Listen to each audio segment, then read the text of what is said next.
शायद मेरा मेल आप जब तक पढ़ेंगे तब तक मैं जिंदा भी ना रहूं। मुझे और मेरे परिवार को बचा लीजिए सर, प्लीज हेल्प मी।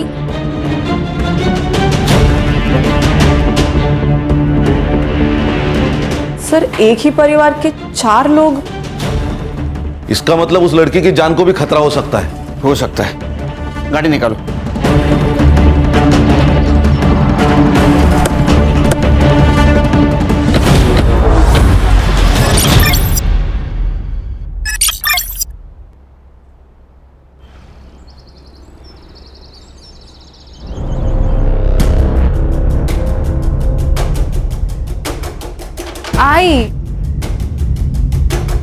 आई चिंता नको करो, बाबा आ जाएंगे। काळजी वाटते मला, इतनी देर वो कभी भी नहीं करते हैं।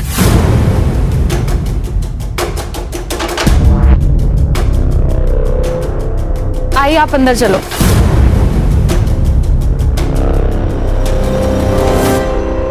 गांव वालों ने धमकी भी दी थी, कहीं उन्होंने कुछ कर लिया होगा तो।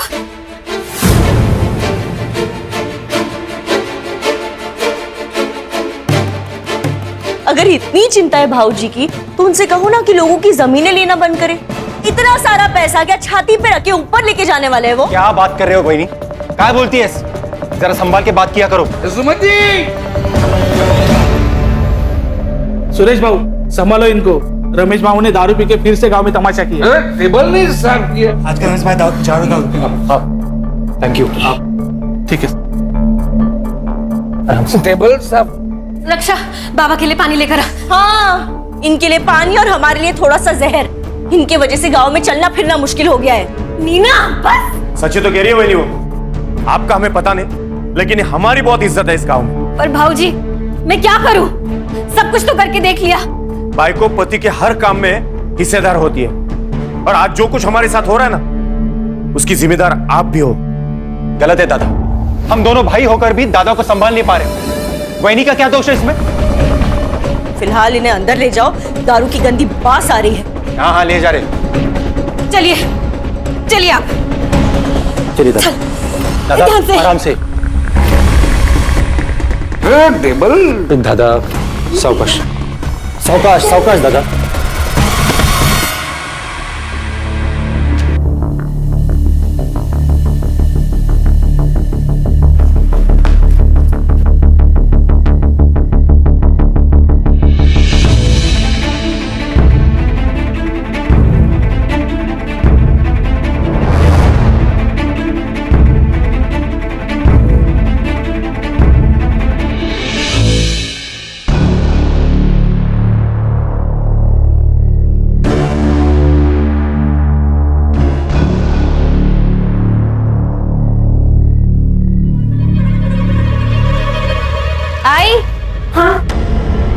बाबा तो बैग, कुछ इम्पोर्टेंट पेपर्स होंगे इसमें।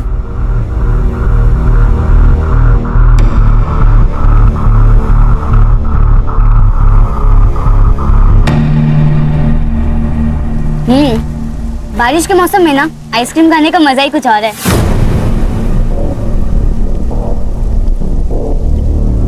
वो सब तो ठीक है, लेकिन तेरे में डेयरिंग बहुत है। बिना बताए आ गई इतनी रात को बाहर।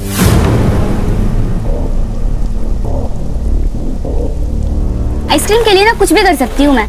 मतलब मुझे भी छोड़ देगी? अरे नहीं रे, तू तो लव है ना मेरा। लव?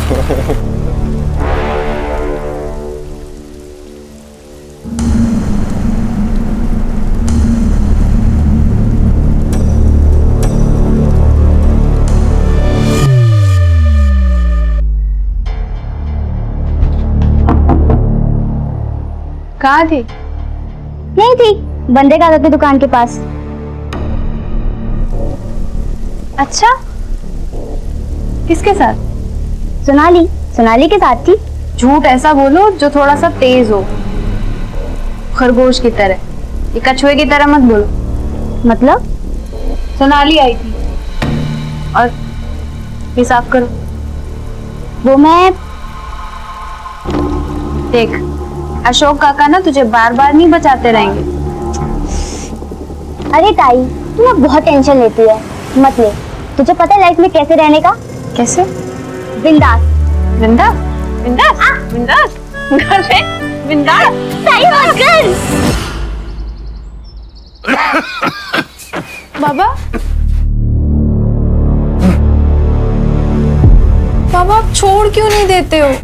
बाबा आप रोज दारू पीते हो, लोग आपको गाली देते हैं, मुझे बिल्कुल अच्छा नहीं लगता। मुझे पता है, लेकिन दारू नहीं पीऊंगा तो नींद नहीं आती है मुझे। मैं आज जल्दी आ जाऊंगा, जाके आता हूँ मैं। बाबा आप मेरे लिए दारू नहीं छोड़ सकते क्या बाबा? प्लीज मेरे लिए छोड़ दीजिए।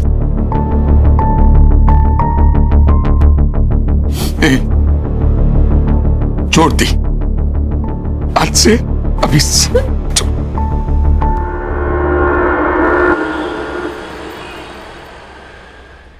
इतना टाइम तो कभी भी नहीं लेते हैं। पता नहीं किधर रह गए, कहाँ ढूंढूं? काकी, हाँ काकी मुझे बहुत भूख लगी है, कुछ खाने को दो ना। खाना अभी बन रहा है, तेरे को देती हूँ। हाँ लेकिन तू रमेश काका को ढूंढ कर लेकर आना, पता नहीं कहाँ रह गए। इतना लेट कभी भी नहीं होते हैं। अभी इतनी रात को? हाँ देख, तेरे को मालूम है ना वो कहाँ रहते हैं? हाँ मुझे पता है, मैं लेकर आता हूँ।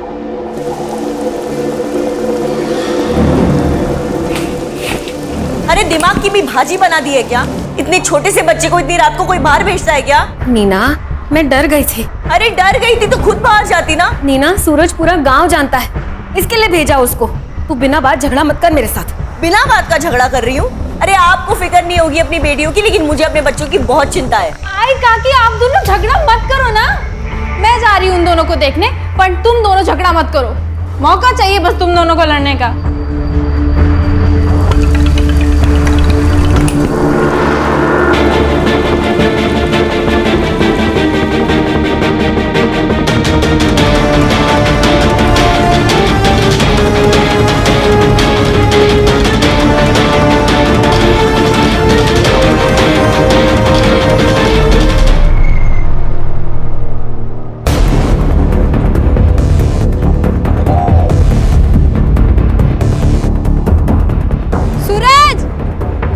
सूरज, सूरज,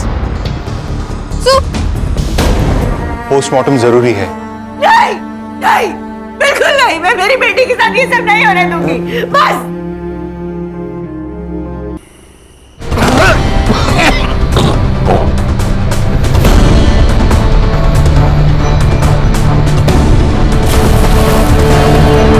वहीनी, क्या हुआ? मिले क्या?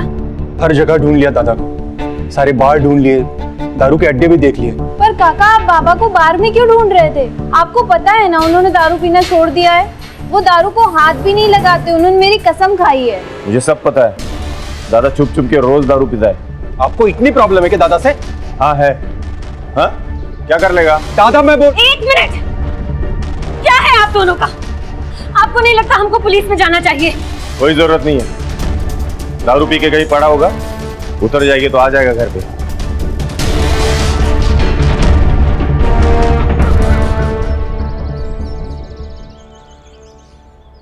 कोई नहीं, बहुत हुआ, चलिए हम पुलिस में चलते हैं। घर का एक आदमी गायब हुआ है पर किसी को कुछ पड़ी ही नहीं है, सब लोग मुंह में दही जमा के बैठे हैं। चलिए हम, चलिए चलिए।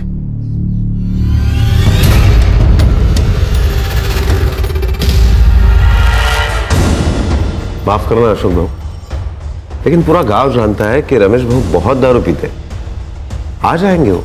पंडित साहब उन्होंने दारू तो कब की छोड़ दी थी। हो साहब, ठीक है, मैं कंप्लेंट लिख लेता हूँ। रमेश भाऊ का आप फोटो और फोन नंबर दीजिए।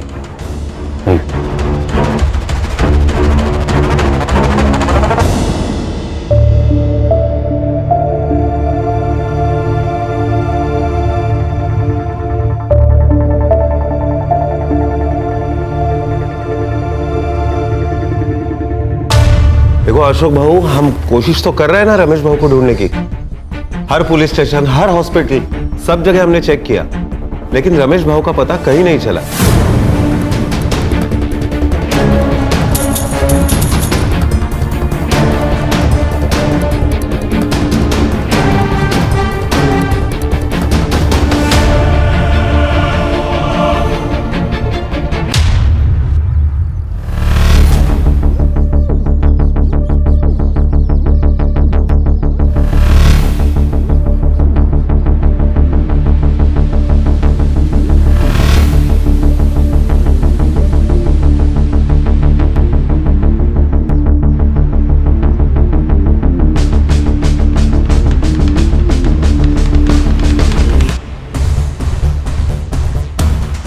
उसके साथ अगर कोई बाहर वाला आ जाएगा तो बहुत दिक्कत हो जाएगी हमें।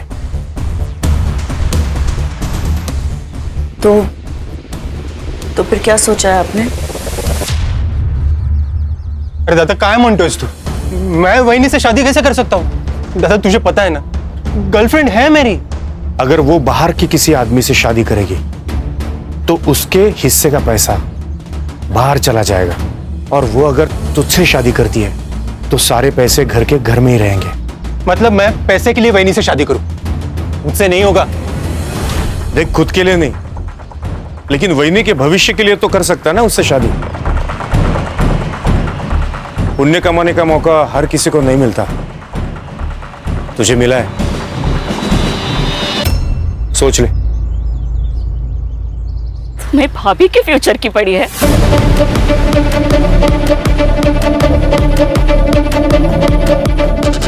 मेरा क्या? हाँ? मेरी हालत को समझो, मुझे भी खुशी नहीं हो रही है सब करते हुए। सही कहते हैं लोग तुम तीनों के बारे में। तुम भाइयों में ना इंसानियत है ना प्यार है, सब मतलबी हो तुम सब। कर दो शादी, अब मैं भी देखती हूँ तुम कैसे खुश रहते हो।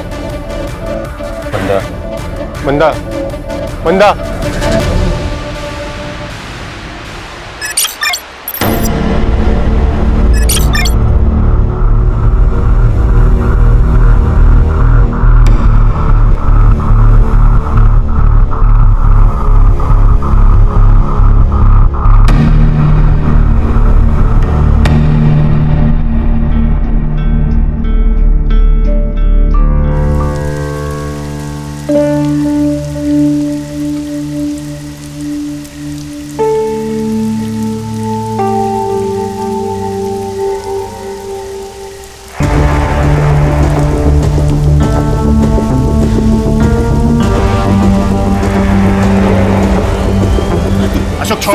अशोक छोड़ है दादा, छोड़ बोला ना दादा।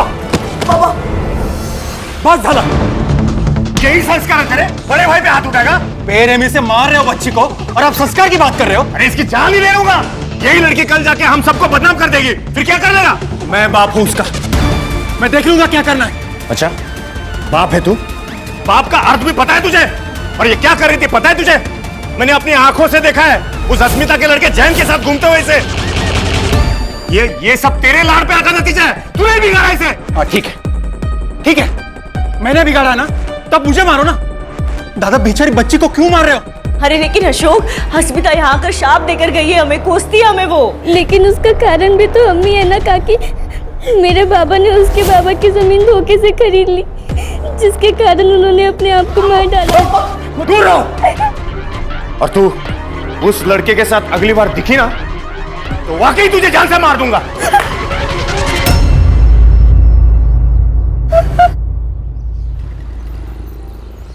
मामरे बिल्डर्स 3 एकड़ के लिए 5 करोड़ देने को तैयार है, और उसी जगह पर 1100 स्क्वायर फीट का फ्लैट भी। तो घर और फ्लैट तू रख ले। 5 करोड़ में 2 हिस्से करते हैं, एक तेरा और एक मेरा। हिस्से 2 नहीं, प्रॉपर्टी और पैसे के 3 हिस्से होंगे।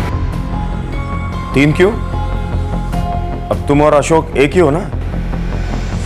पहले मैं राकेश की बीवी हूँ, इसके लिए उनके प्रॉपर्टी और पैसे के हिस्से पर मेरा हक है।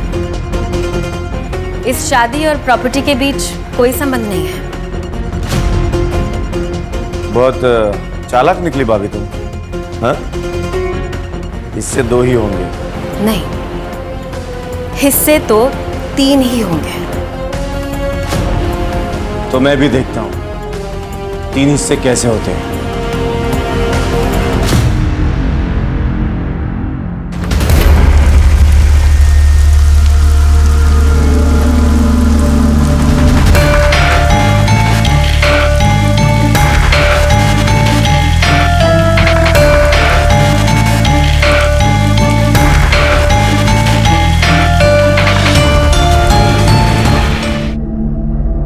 उठाया क्या? उठा नहीं रही है। कहाँ गई है लड़की? मैं भी कब से ट्राय कर रहा हूं, लेकिन फोन ही नहीं उठा रही है वो। आपल्याला ना ज्वारी आणि बाजरीचं धान्य आणायला लागेल, क्योंकि इस बार फसल अच्छी होनी चाहिए। किसान है ना हम। हाँ सुमति चलो पुलिस स्टेशन, अब पुलिस वाले ही ढूंढेंगे उसे। कोई जरूरत नहीं है, जैन के साथ भाग गई है वो। तुम्हें पता नहीं? बाप हो ना तुम उसके। ये सुनाना बंद करो दादा, तो घर की लड़की गायब है, पहले उसे ढूंढना ज्यादा जरूरी है। हमारे साथ चलो पुलिस स्टेशन। कोई फायदा नहीं है, सिर्फ बदनामी होगी हमारी और कुछ नहीं। गांव में लोग बातें करेंगे वो अलग से, और वैसे भी वो वापस आई तो उससे शादी कौन करेगा? कहीं आप ही ने उसके साथ कुछ किया नहीं ना? भाऊजी काय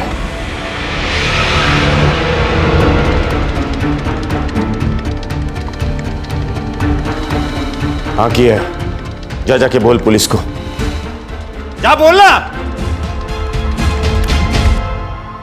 शायद ये ईमेल मुझे बहुत पहले कर देना चाहिए था, तो मैं अपने परिवार के लोगों को बचाने में कामयाब हो जाती। सर, पिछले 5 सालों में मेरे परिवार के 3 लोग गायब और 1 की मौत हो चुकी है, जो मुझे लगता है हत्या है। हमने कितनी बार लोकल पुलिस से भी कांटेक्ट किया पर कोई फायदा नहीं हुआ। हर साल हमारे परिवार से कोई ना कोई या तो गायब हो जाता है या तो मर जाता है। मुझे बहुत डर लग रहा है सर, शायद मेरा मेल आप जब तक पढ़ेंगे तब तक मैं जिंदा भी ना रहूं। मुझे और मेरे परिवार को बचा लीजिए सर, प्लीज हेल्प मी।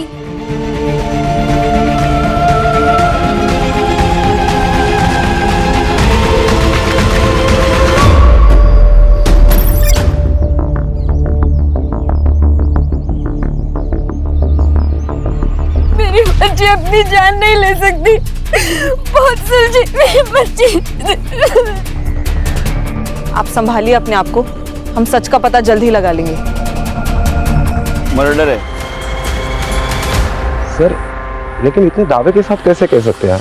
वो इसलिए कि अगर ये सुसाइड होता तो उसको डाली पे चढ़ना होता। अगर रात भर ये बॉडी पेड़ से लटकी होती तो डाली तो टूटती, कम से कम बेंड तो होती। इसका मतलब इसे सुबह आके यहाँ पे लटकाया गया। करेक्ट, इसीलिए ये मर्डर है मांडवकर सर। अरे हाँ, ये बात तो मैंने सोची ही नहीं थी। हम पुलिस है, पब्लिक से ज्यादा और आगे का सोचना चाहिए हमें। पोस्टमार्टम रिपोर्ट आते सब क्लियर हो जाएगा।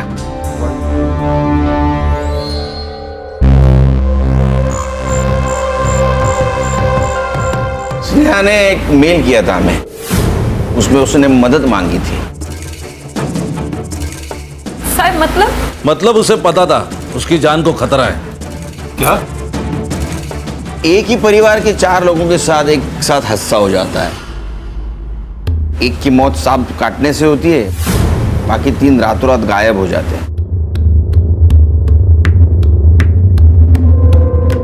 ये मिस्ट्री क्या है? हमारे परिवार को 7.5 लग गई है। और ये रितेश के साथ क्या हुआ था? वो तो 2 महीने पहले गायब हुआ था ना। मैम, रितेश क्रिकेटर बनना चाहता था, लेकिन इनको लगता था कि क्रिकेट में कोई करियर नहीं है। बाबा सिर्फ तेंदुलकर ही नहीं, धोनी, विराट, हार्दिक पांड्या, ये सभी मिडिल क्लास फैमिली से थे। बाबा जब उनके सपने पूरे हो सकते तो मेरे क्यों नहीं? वही तो, सिर्फ पैसों से बात नहीं बनती है, किस्मत भी होनी जरूरी है, समझा? ये तो का बाबा ऐका ना बाबा, कल अकोला में सिलेक्शन कैंप है बाबा, जाने दो ना बाबा प्लीज।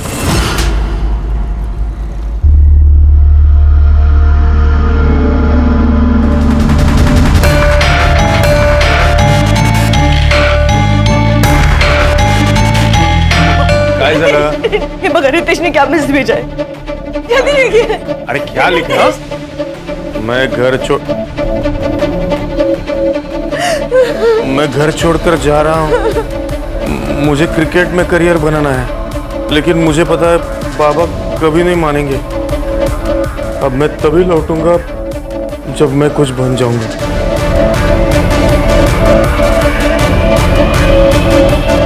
अब किसी के साथ दुश्मनी थी, मतलब इतनी प्रॉपर्टी, जमीन जायदाद, कोई तो दुश्मन होगा, घर में या बाहर।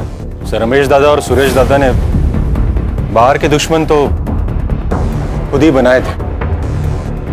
अशोक, क्या बोल रहे तू? इसमें घर परिवार की बदनामी हुई। तो घर परिवार बचा ही कहाँ है दादा?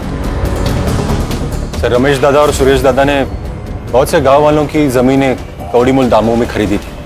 रमेश दादा अपने पावर का इस्तेमाल करते थे और ये अपने दिमाग का। इसलिए बहुत से गांव वाले हम पे गुस्सा थे सर। बहुत से लोगों ने हमें हमारा घर जलाने की धमकी भी दी थी।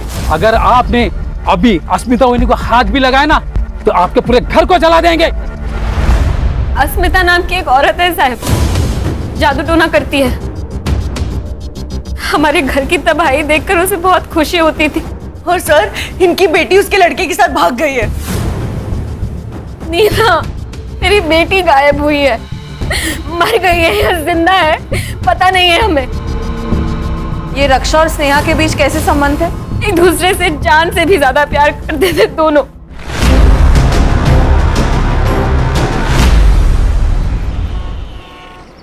सर, इन सबके पीछे कौन है ये स्नेहा को पता चल गया, इसीलिए उसे मार दिया गया।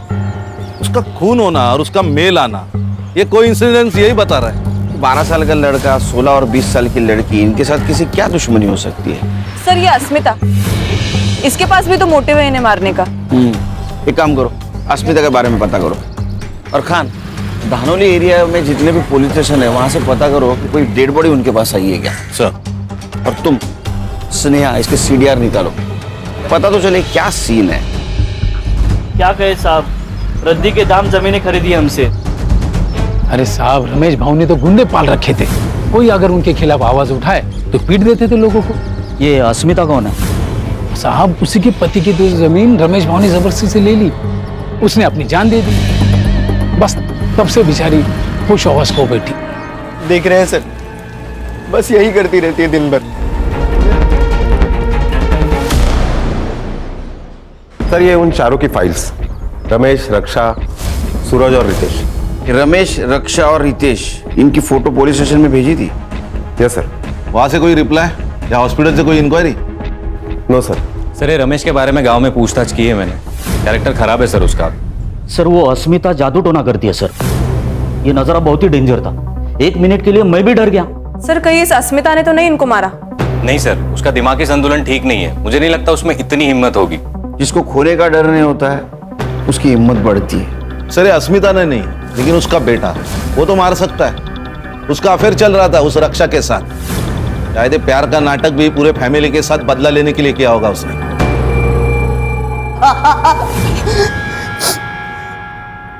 नाटक नहीं साहब, सच में प्यार करता था उससे। सच बोल, अपने बाप के मौत का बदला लिया ना तूने उसको मार के? सर, बदले से सिर्फ बदला पैदा होता है। मैं तो ये सब खत्म करना चाहता था। जिस दिन रक्षा गायब हुई मैं उससे मिला था, लेकिन फिर उसे छोड़ के मैं घर वापस आ गया। लेकिन फिर अगले दिन सुबह मांडावकर साहब आए और मुझे पुलिस स्टेशन लेके चले गए। कहाँ छुपा कर रखा है उसने? मुझे कुछ नहीं पता साहब, कुछ नहीं पता। पूरा महीना बंद रखा साहब। लेकिन फिर उनको कोई मेरे खिलाफ सबूत नहीं मिला तो फिर उन्हें मजबूरन मुझे छोड़ना पड़ा। तो तूने कुछ नहीं किया? नहीं साहब। तो किसने किया? मुझे नहीं पता साहब, लेकिन उनके परिवार में बहुत प्रॉब्लम थे, वो प्रॉपर्टी को लेके।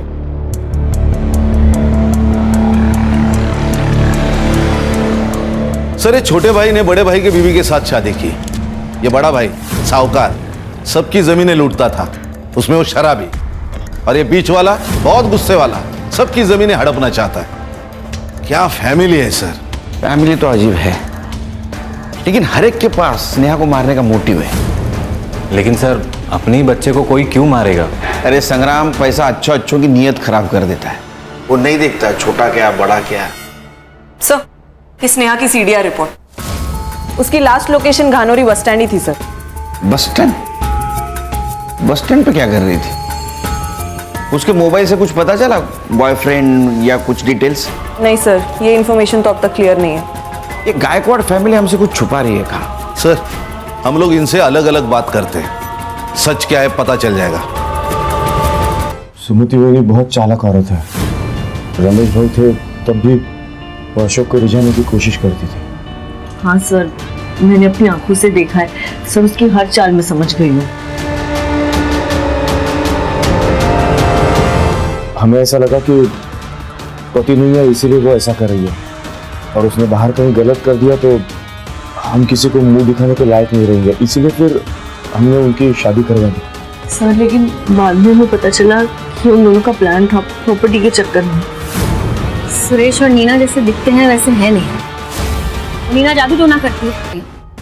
पहले तो ऐसा लगा था कि अस्मिता कर रही है, रमेश की आधी बेवा थी मैं सर। मेरी भी इच्छा थी और मुझे अशोक अच्छा लगता था। सर मैं पहले मंदा से प्यार करता पर दादा ने फोर्स किया इसलिए मैंने सुमति से शादी कर ली। मेरी बेटी और जयंत का रिश्ता सुरेश को पता चल गया था। उसको बहुत गुस्सा आया। दादा सर पैसों के लिए किसी का भी खून कर सकता था, किसी का भी। ये सब लोग एक दूसरे के ऊपर कीचड़ उछाल रहे हैं। कान सच कितना भी डुबाने की कोशिश करो तैर के ऊपर आता ही है। सर मैंने 20 पुलिस स्टेशन में अनक्लेम बॉडी के लिए इंक्वायरी की थी। पिछले 5 सालों का रिकॉर्ड निकालने के लिए कहा था। तो बेलापुर स्टेशन में 3 महीने पहले उनकी नदी में एक लाश मिली थी, अननोन लाश सर। डिस्क्रिप्शन मैच कराया मैंने सर, रितेश से मिलता है। सर हमें जब बॉडी मिली थी तब बॉडी का चेहरा पहचानना मुश्किल था। एविडेंस के तौर पे हमें सिर्फ कपड़े मिले। सर बॉडी में इकोनाइट नाम का जहर था, लेकिन गला दबा के मारा गया। इकोनाइट?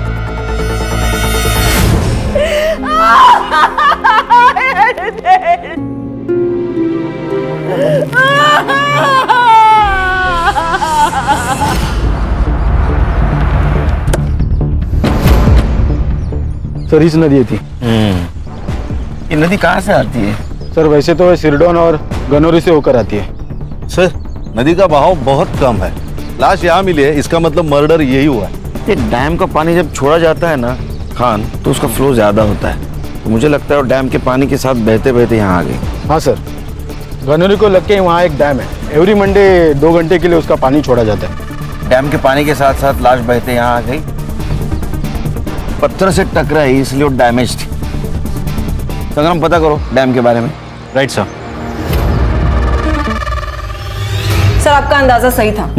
रमेश और रक्षा दोनों भी संडे के दिन गायब हुए और डैम का पानी मंडे को छोड़ा जाता है। इसका मतलब बॉडी डैम के पानी में फेंकी गई। Yes sir. हर्षय किलर गांव का ही हो सकता है और उसको ये मालूम है कि डैम का पानी कब और कितने बजे छोड़ा जाता है। सर जैसे हमें रितेश की बॉडी मिली, वैसे ही रमेश और रक्षा की बॉडी भी डैम के बाद नदी जिन जिन गाँवों में से गुजरती है वहां से मिल सकती है। सर बॉडी मिल गई।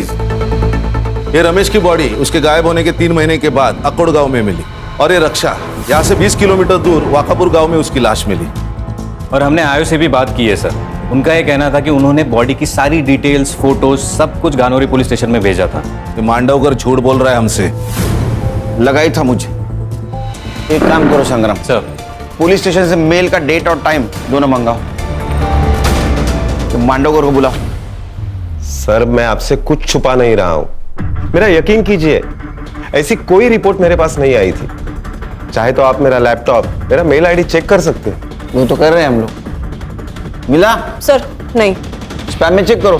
सर मैं आपसे क्यों छुपाऊंगा? तुम्हारी ड्यूटी कितने बजे खत्म होती है?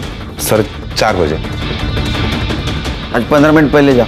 सर मैं मेरा लैपटॉप लेके जा सकता? हमारे पास रहेगा। ओके ठीक है सर। जैन सर। सर अब क्या करें? इस पर शक खत्म नहीं हुआ मेरा। लैपटॉप साइबर के पास भेज दो। उसको बोलना डिलीटेड मेल जल्दी से जल्दी रिकवर करे। खान ये मांडवकर के बारे में पूछताछ करो। ये खुद को बहुत ईमानदार दिखा रहा है। ईमानदार दिखाना और ईमानदार होना इसमें बहुत फर्क है। सर ये स्नेहा की पीएम रिपोर्ट भी आ गई। Sir according to the PM report उसकी डेथ स्ट्रैंगुलेशन की वजह से हुई है और सेक्सुअल असॉल्ट भी नहीं है सर। उसके बॉडी पर जो कट मार्क्स और ब्लड मिला है, इसका मतलब ये मर्डर है, खुदकुशी नहीं। जी सर। सर अकोट और वाकापुर से मैंने रमेश और रक्षा की पीएम रिपोर्ट मंगाई थी। सेम पैटर्न है। एक और बात सर, जो ड्रग है वो इजीली मेडिकल शॉप में नहीं मिलता है। एक तो या फिर इसको फैक्ट्री से लाया गया है या फिर किसी लैब से। गानौरी गांव के आसपास जितने भी केमिकल फैक्ट्रीज है पूछताछ करो, देखो कुछ लीड मिलता है। जहां आपने को स्नेहा की बॉडी मिली पता करो उस वक्त वहां कौन से मोबाइल नंबर का एक्टिव थे। Yes sir. Sneha bus stand पे क्या कर रही थी?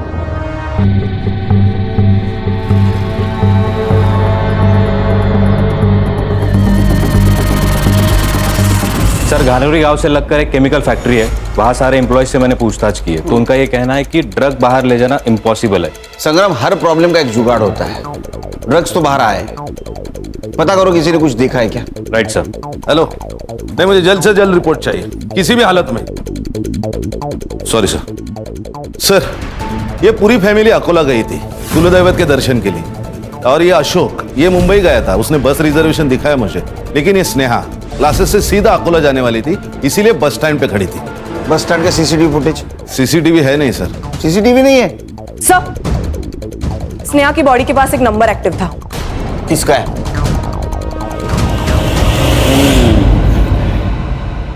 मांडवकर, चांगलं काम कर। देख, सच बता, क्या है, तू हमारे डिपार्टमेंट का है, तेरे ऊपर हाथ नहीं उठाना चाहते, लेकिन अगर तू सच नहीं बताएगा तो मजबूरन हाथ उठाना पड़ेगा। देख, स्नेहा का जहां मर्डर हुआ है वहां तेरा मोबाइल लोकेशन दिखा रहा है, तो प्रूफ हमारे पास है, तेरे खिलाफ केस बनेगा। 5 मर्डर की फाइल बनेगी। नहीं संग्राम? नहीं सर, गलती हो गई सर। सर, मुझे हर एक खून के 1 लाख रुपए मिल रहे थे। इससे?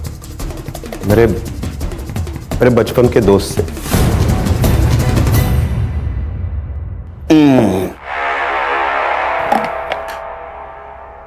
दो हंसों का जोड़ा बिछड़ेगा नहीं, जेल में रहेगा एक साथ। चल जल्दी बता। सुमति से शादी करना तो मेरे प्लान का हिस्सा था। एक एक करके परिवार के सारे लोगों को रास्ते से हटाना था मुझे, और इस प्लान में सबसे पहला नंबर आया सूरज का। एक दिन दादा को ढूंढने वो बाहर गया था। दादा को ढूंढने आए हो ना, थकलाशील ना, ये ले पी ले। और मुझे भागना पड़ा। अगला नंबर रमेश भाऊ का था। नहीं रे, छोड़ दी मैंने। अरे एक पेग से कुछ नहीं होता।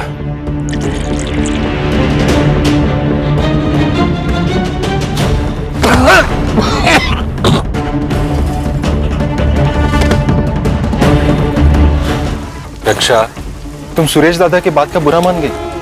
तुम्हें जैन से शादी करनी है ना, तुम करो, मैं तुम्हारे साथ हूं। मैं तुम्हारे लिए कुछ लाया हूं। पागल लड़की थी सर, अपने बाप पे जितना भरोसा नहीं था उस रितेश। क्रिकेटर बनना है ना तुझे? मैं बात करूंगा तेरे पापा से।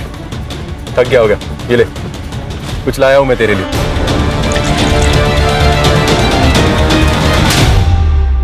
तूने सबको जहर देके गला घोट के मारा, फिर स्नेहा को ऐसे क्यों मारा? स्नेहा को भी मुझे वैसे ही मारना था सर, लेकिन क्या? लेकिन मैं नहीं बोला अशोक को कि सब खून एक ही जैसे हुए तो शक होगा, इसलिए स्नेहा को अलग मारने का प्लान था। सब घर वाले अकोला दर्शन के लिए गए थे, तो हमने सोचा सुमति को मारने का प्लान यही बना लेंगे। नेक्स्ट वीक गावात जत्रा है, मेला लगा होगा। तो क्या सोचा करे? चालेल। जिसे औरों को मारा है ना, उसे भी मार दूंगा। काका, तो आपने सबको मार डाला? अरे स्नेहा, नहीं, गलती मेरी है काका कि मैंने आप पे विश्वास किया। वो तो अच्छा हुआ मैं चार्जर भूल गई थी, तो मुझे पता चला कि आप मेरी माँ को मारने की कोशिश कर रहे हो। पर नहीं काका, आपकी कोई भी करतूत ना पूरी नहीं होने वाली। मैंने सीबीआई में ईमेल कर दिया, वो लोग कभी भी आते होंगे। तूने सब लोगों को क्यों मारा? प्रॉपर्टी के लिए सर। हमारी खानदानी प्रॉपर्टी मुझे अकेले को चाहिए थी। और मैडम तुमने? इसने जैसे कहा मैं वैसे ही करती गई। मैं एक केमिकल फैक्ट्री में R&D डिपार्टमेंट में काम करती हूँ। वहीं से मैंने इकोनाइट लेके इसे दे दिया। अब जेल में जैसे फ्री टाइम मिलेगा ना, सोचना अपने परिवार के 5 लोगों को मार के क्या मिला।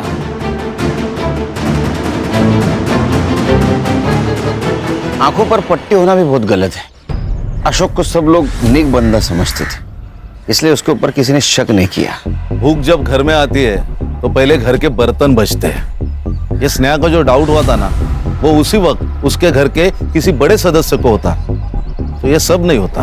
और ये सुरेश, इसकी आंखों पर तो पैसों की पट्टी थी, खानदानी जमीन हड़प कर उसके ऊपर सपनों का महल बनाना चाहता था, लेकिन क्या हुआ, उस महल के नीचे 4 मासूमों की जान गई। बरोबर आहे सर. बायकोचा फोन. अर्ध्या रस्त्यात आहे, अर्ध्या रस्त्यात.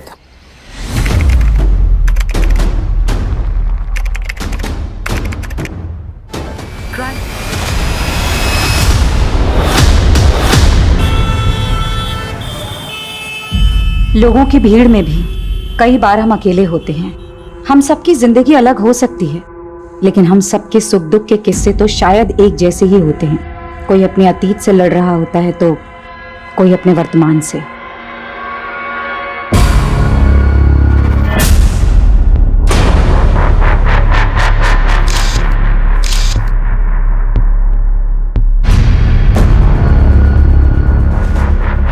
कहने को जिंदगी पल भर में नहीं बदलती, लेकिन कई बार जिंदगी का एक पल सब कुछ बदल देता है।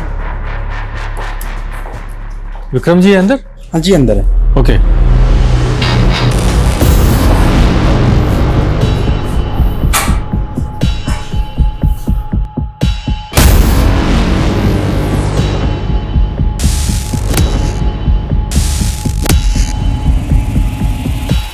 ये फाइल्स देखना ना सर.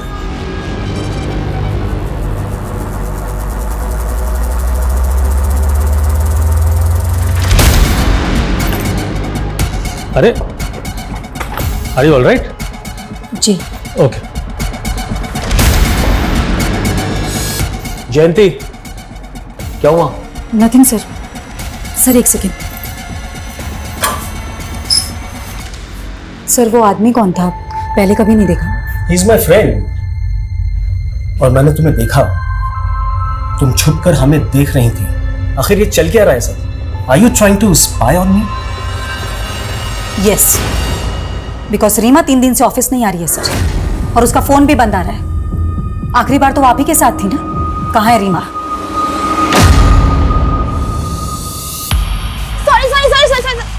अरे क्या अर्पिता, इतना लेट? चल जल्दी कर, मूवी जाने के लिए लेट हो रहे हैं. जल्दी कर. मूवी? हाँ. मूवी जाएंगे तो बहुत लेट हो जाएगा. मम्मा को क्या बहाना दूंगी? आज ट्यूसडे है ना, मंदिर का बोल दे. हाँ अर्पिता, मैं बस 15-20 मिनट में घर पहुंच रही हूँ बेटा. ठीक है? माँ, मैं कोचिंग से घर नहीं आ रही हूँ. वो हाईवे वाला मंदिर है ना, वहाँ जा रही हूँ अपने फ्रेंड्स के साथ. अरे इतनी दूर जाने की क्या जरूरत थी? माँ, एग्जाम के लिए मन्नत मांगी थी. मुझे बता देती ना बेटा, मैं साथ चल देती. माँ, मन्नत बताने से पूरी थोड़ी होती है. ठीक है, संभाल के आना. भैया हाईवे वाले मंदिर पे चलो.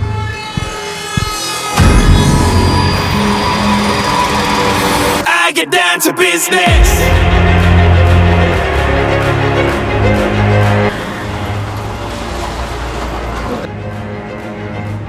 Number you have called is currently not reachable. Please try again later. Thank you.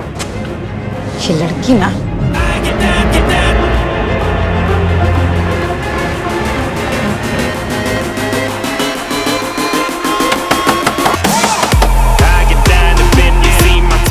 क्या रोज रोज का तमाशा लगा रखा है तुम लोगों ने? जब देखो तब लाउड म्यूजिक. आंटी आपको प्रॉब्लम क्या है? मेरे घर में कुछ भी करो, आपको क्या? जंगल में नहीं रह रहे हो, हाँ? कॉलोनी में रहते हो, और सिर्फ मैं नहीं, पूरी कॉलोनी डिस्टर्ब हो रही है तुम लोगों के इस लाउड म्यूजिक से. ये क्या है? लड़कियां बुला रखी हैं यहाँ पर. तुम लोग खड़े हो जाओ. क्या है? हाँ, पता है माँ बाप को यहाँ पे तुम लोग क्या कर रहे हो इन लड़कों के साथ में? अरे इतना सा सोचा तुम लोगों ने? इन लड़कों ने अगर तुम लोगों का रेप कर दिया तो तुम्हारे माँ बाप की इज्जत का क्या होगा? आंटी बहुत हो गया, हद में रहिए आप. अच्छा, मुझे ना मेरी हद मत बताओ अच्छी तरह. ड्रग्स? ये क्या है? तुम लोगों को पता है ना अच्छी तरीके से कि ड्रग्स लेना हमारे देश में गैर कानूनी है. बुलाओ पुलिस को, करवाओ अंदर, दिखाओ अपनी हाथ. म्यूजिक कम करना, समझ में आ रही है बात? हेलो, आप किधर है तू? मैं तो कब के घर पहुंच गई हूँ. इनफैक्ट आप कहाँ हो?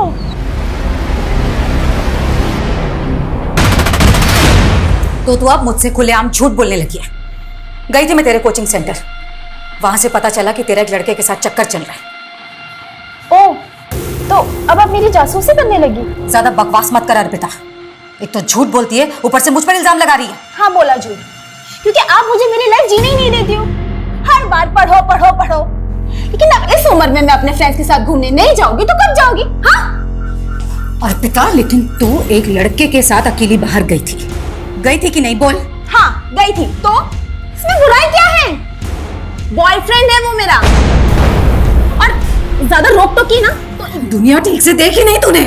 अर्पिता, मैं जानती हूँ कि नालातों में बड़ा किया तुझे, और आज तू शर्म नहीं आती तुझे? नहीं आती शर्म, क्योंकि बचपन से लेकर आज तक मैं बस आपकी पाबंदियां ही सहती आई हूँ, लेकिन अब और नहीं, ठीक है?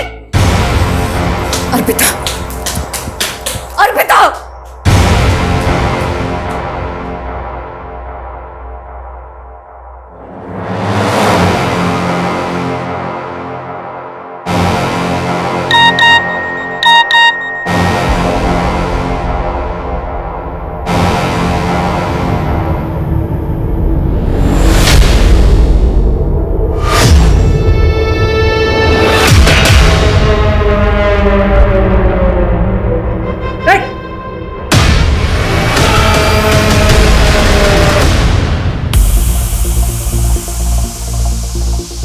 अरे यार अर्पिता, अपसेट क्यों हो रही हो? तुमने कुछ भी गलत नहीं किया है।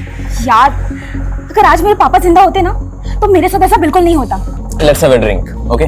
मैं नहीं करती ड्रिंक। अरे लेकिन अभी तुम्हें इसकी जरूरत है ना, तो पियो और सब कुछ भूल जाओ, ओके? अरे पियो यार, पियो। हाँ, शुरू में कड़वा लगेगा, अभी ठीक हो जाएगा। पूरा पियो।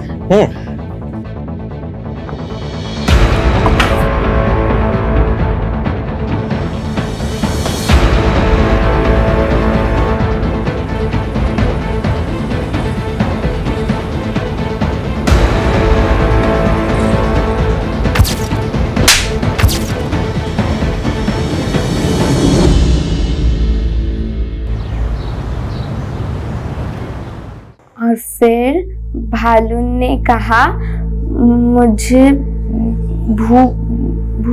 भूख लगी है।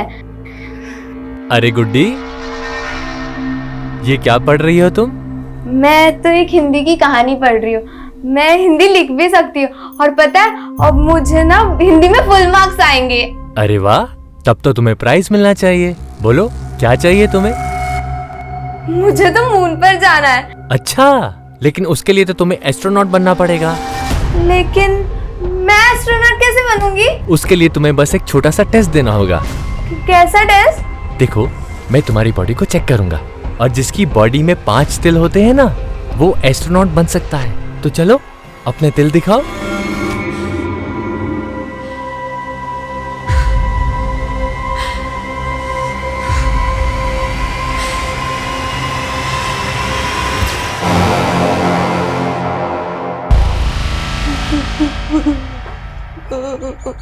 और कौन कौन है आपकी फैमिली में? मेरे और मेरी मम्मी के अलावा और कोई नहीं। 10 साल पहले मेरे पापा की डेथ हो गई। मैं कल रात से घर पर नहीं थी। तो कहाँ थी आप रात भर? मैं पब गई थी। कौन सा पब? Christo pub. लेकिन शहर के सारे पब तो 1:30 बजे बंद हो जाते हैं। उसके बाद आप सुबह तक कहाँ थी? मैं अपने फ्रेंड के घर गई थी। आपको क्या लगता है आपकी माँ को किसने मारा होगा? पता नहीं सर, मुझे कुछ पता नहीं।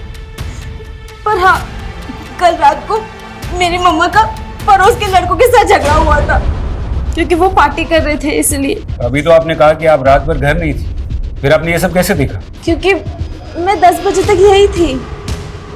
आप कह रहे कि आपकी माँ को लड़कों से परेशानी थी, और फिर भी वो आपको रात को पब में जाने देती, जहाँ पर लड़के भी आते हैं। एक्चुअली वो पूरा ग्रुप था ना, इसलिए। त्यागी, ये लड़की झूठ बोल रही है या कुछ तो छुपा रही है। क्रॉस चेक करो, ये रात भर कहाँ थी।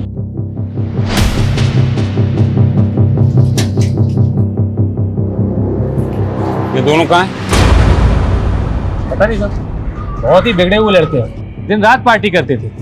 जयंती ने तो उनके मकान मालिक से भी शिकायत की थी कि वो घर खाली करा दे। त्यागी, वो मकान मालिक से इन लड़कों का नंबर निकालो। सर, घर में कहीं भी जयंती का फोन नहीं मिला, लेकिन ये लैपटॉप बैग मिला है। अर्पिता, तुम्हारी माँ का फोन कहाँ है? मुझे इस बारे में कुछ नहीं पता। कविता, तो क्या खूनी ने जानबूझकर जयंती का फोन गायब किया? इसका मतलब है फोन में जरूर कुछ ना कुछ है जो हमें खूनी तक ले जा सकता है।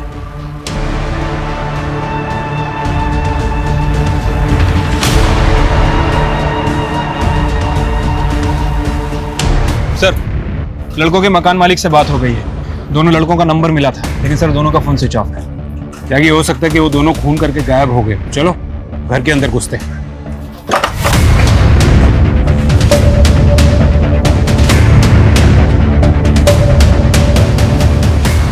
घर चेक करो।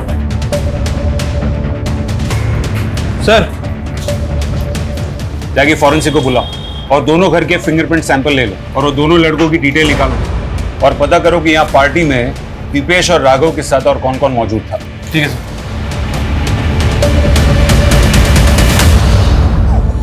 गुड्डी, सो रही है बेटा? क्या हुआ? मुझे माँ की याद आ रही है, मुझे उनके पास जाना है। लेकिन गुड्डी, माँ तेरा ध्यान नहीं रख सकती, इसलिए मैं हूं ना, तेरी बड़ी बहन, तेरी माँ। क्या हुआ गुड्डी? पेट क्यों पकड़ रखा है? मेरा पेट दर्द हो रहा है। स्कूल में इसने जरूर कुछ उल्टा सीधा खाया होगा, पक्की बात है। आपको कैसे पता? आप तो ऑफिस से अभी आ रहे हैं ना? अरे पागल हो क्या तुम? इसमें पता करने वाली क्या बात है? एक नंबर की चटोरी है ये। स्कूल के बाहर ना इसने जरूर कुछ खाया होगा, पूछो इससे। गुड्डी खाया है कि नहीं?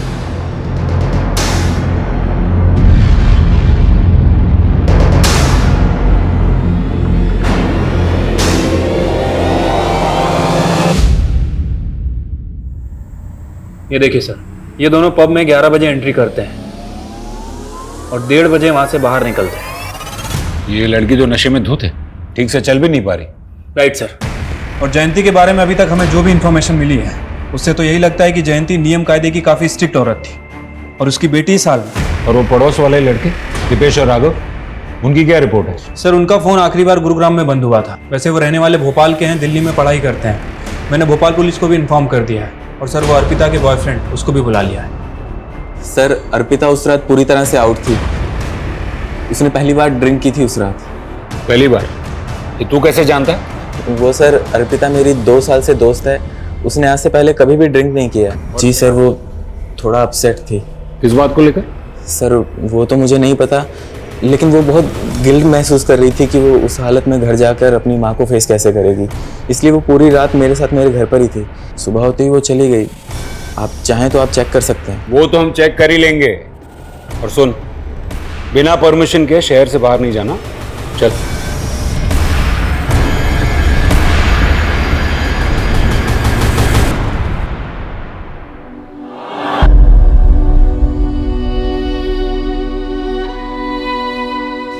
पता है, खुश रहना, मस्त रहना सबसे बेस्ट होता है। क्योंकि ना कभी किसी बात पे रोना भी आए ना, तो हंसकर टाल दो, सारा स्ट्रेस गायब हो जाता है और दिमाग भी शांत हो जाता है। समझी?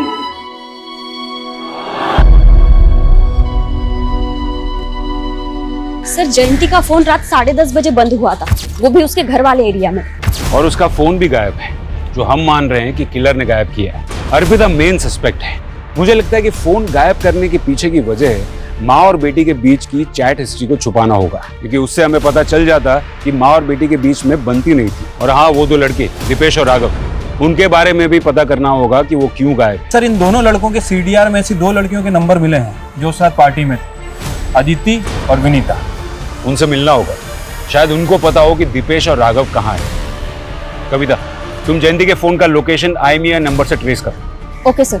सर, एक और बात, 8 बजे जयंती ने एक नंबर पे कॉल किया था जो रीमा के नाम से रजिस्टर है। रीमा? कौन रीमा? सर, वो जयंती के साथ उसके ऑफिस में काम करती थी।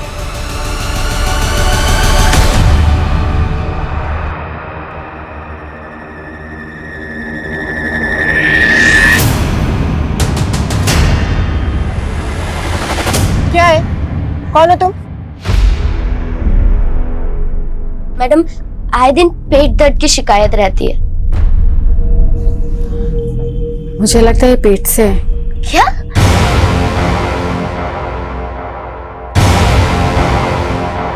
Hi ma'am, I am Suraj Sharma. I am match maker ma'am. मैं लोगों की शादियां करवाता हूँ। तो मैं क्या करूं? नहीं मैम, आपने मंगलसूत्र भी नहीं पहना है और मांग में सिंदूर भी नहीं है, तो ऑफकोर्स आप शादीशुदा तो नहीं होंगी ना। इससे तुम्हें क्या लेना देना? लेना देना है मैम। अगर आपने शादी नहीं की तो बच्चा कैसे पैदा कर लिया? ये क्या बकवास कर रहे हो तुम? चलो जाओ यहाँ से। मैम मेरी बात तो सुनिए। मैम मैम मैं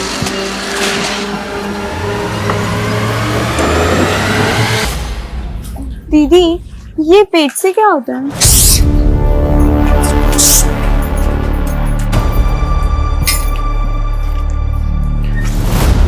कहाँ गए थे तुम लोग? गुड्डी। क्या हो गया इसको? डॉक्टर के पास गए। गुड्डी 4 महीने प्रेग्नेंट है। क्या? इतने नादान क्या बन रहे हो? तुम्हें नहीं मालूम इस घर में तुम ही एक लौते आदमी हो।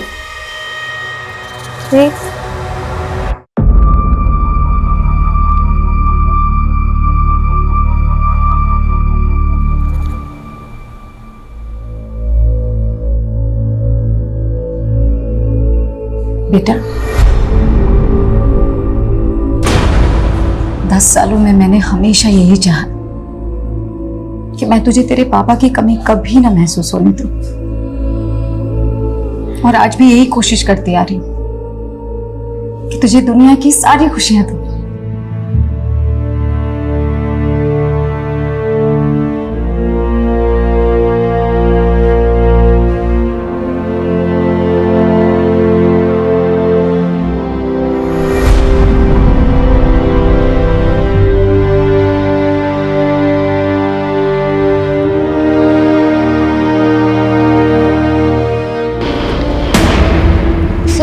राघव और दीपेश के बारे में कुछ नहीं जानते हैं। अच्छा, कुछ नहीं जानते थे फिर भी उनके साथ पार्टी कर रहे थे? नहीं सर, हमारा मतलब है कि हमें उस मर्डर केस के बारे में कुछ नहीं मालूम है। फिर तो आप लोगों को ये भी मालूम नहीं होगा कि आप लोग वहाँ ड्रग्स ले रहे थे। नहीं सर, हम ड्रग्स नहीं ले रहे थे, वो तो राघव और दीपेश ले रहे थे। अच्छा, तो ये बताओ कि जयंती को किसने मारा?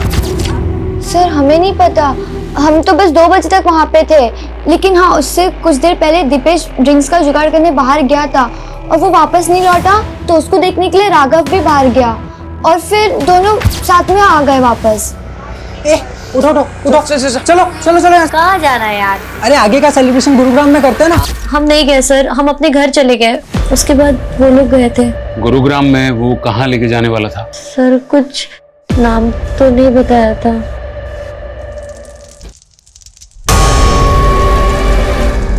जयंती के बारे में सुनकर मुझे भी शौक लगा। बहुत ही नेक औरत थी। जयंती का ऑफिस में किसी से कोई इशू चल रहा था? I don't know. रीमा हो ना आप? जी। जयंती ने हत्या के पहले करीब 8 बजे आपको कॉल किया था, क्या बात हुई थी? मैम एक्चुअली मेरी तबीयत खराब थी और उस दिन मैं ऑफिस भी नहीं आई थी, बस इसलिए मेरी हेल्थ के बारे में पूछ रही थी। जरूरत पड़ी तो दोबारा बात करेंगे। रीमा, मुझे पूरा अंदाजा है कि ऑफिस में तुम्हारे साथ क्या हो रहा है। सच सच बताओ, तुम्हारा बॉस तुम्हें मॉलेस्ट कर रहा है ना? जयंती प्लीज मुझे मेरे हाल पर छोड़ दो और तुम भी इस सब में मत पड़ो। अरे लेकिन क्यों ना पढ़ूं? आज तुम्हारे साथ ऐसा हो रहा है, कल किसी और ऑफिस कलीग के साथ ऐसा होगा।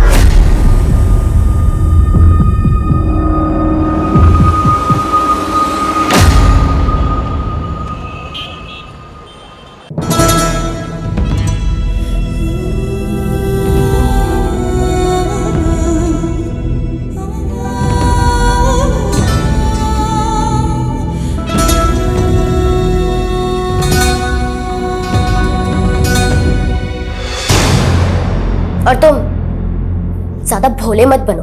तुम अभी भी मुझ पे शक कर रही हो? जानती हो ना किसका पाप लेके घूम रही हो वो पेट में? क्या करूं मैं तुम लोगों का?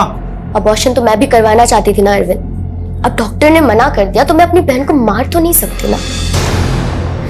कम से कम जब तक उसकी डिलीवरी नहीं हो जाती चिक चिक करना बंद करो।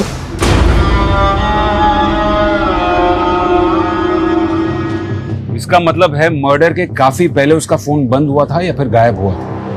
दीपेश और राघव के दोस्तों के स्टेटमेंट के हिसाब से दीपेश और राघव रात को 2 बजे बाहर से अंदर आए थे और सबको जाने के लिए कहा था। क्या वो दोनों ही खून करके आए थे?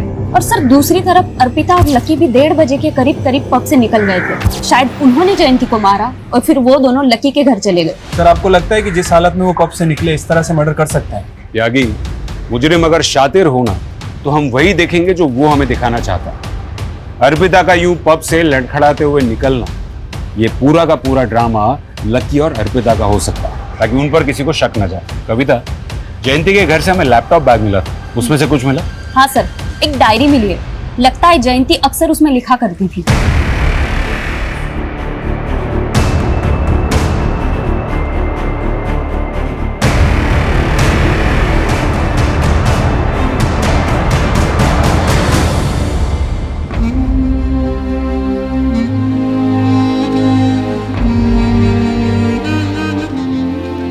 गुड्डी, ये लो दूध पी लो। नहीं दीदी, मुझे दूध नहीं पीना, उल्टी आती है मुझे। देखो, अब से तुम्हें अपना खाने पीने में ध्यान रखना होगा, ऐसे नहीं चलेगा बिल्कुल। ना ओह, तो खाना खाने से बच्चा हेल्दी होगा? कोई जरूरत नहीं है इस पाप के लिए ममता दिखाने की। तुझे मालूम भी है कि तुझे कितनी तकलीफ होगी? डिलीवरी के टाइम पर जान तक का खतरा होता है, और मैं तुझे खोना नहीं चाहती गुड्डी। अरे दीदी, मुझे कुछ नहीं होगा। लेकिन दीदी, ये पाप क्या होता है? आप इस बच्चे को ऐसा क्यों कह रहे हो? मैंने तो पढ़ा था कि बच्चे भगवान का रूप होते हैं। मैंने अपनी ये हिंदी की किताब में पढ़ा था। तू भी तो बच्ची ही है, लेकिन भगवान को तेरे पे तो तरस नहीं आया। पर दीदी, मुझे जानना था कि बच्चा टमी से बाहर कैसे आएगा? जब बाहर आएगा तो पता चल जाएगा। बताओ ना दीदी, कैसे आएगा बाहर? जब बच्चा बाहर आएगा तो वो जोर जोर से रोएगा, तो तुझे पता चल जाएगा। अच्छा, वो रोएगा मतलब उसको दर्द होगा? तुझे अब भी उसके दर्द की पड़ी है? तुझे कितना दर्द होगा पता भी है? मतलब मुझे भी दर्द होगा? हाँ, पर जब बच्चा पैदा हो जाएगा तो दर्द ठीक हो जाएगा और तुझे कुछ भी नहीं होगा।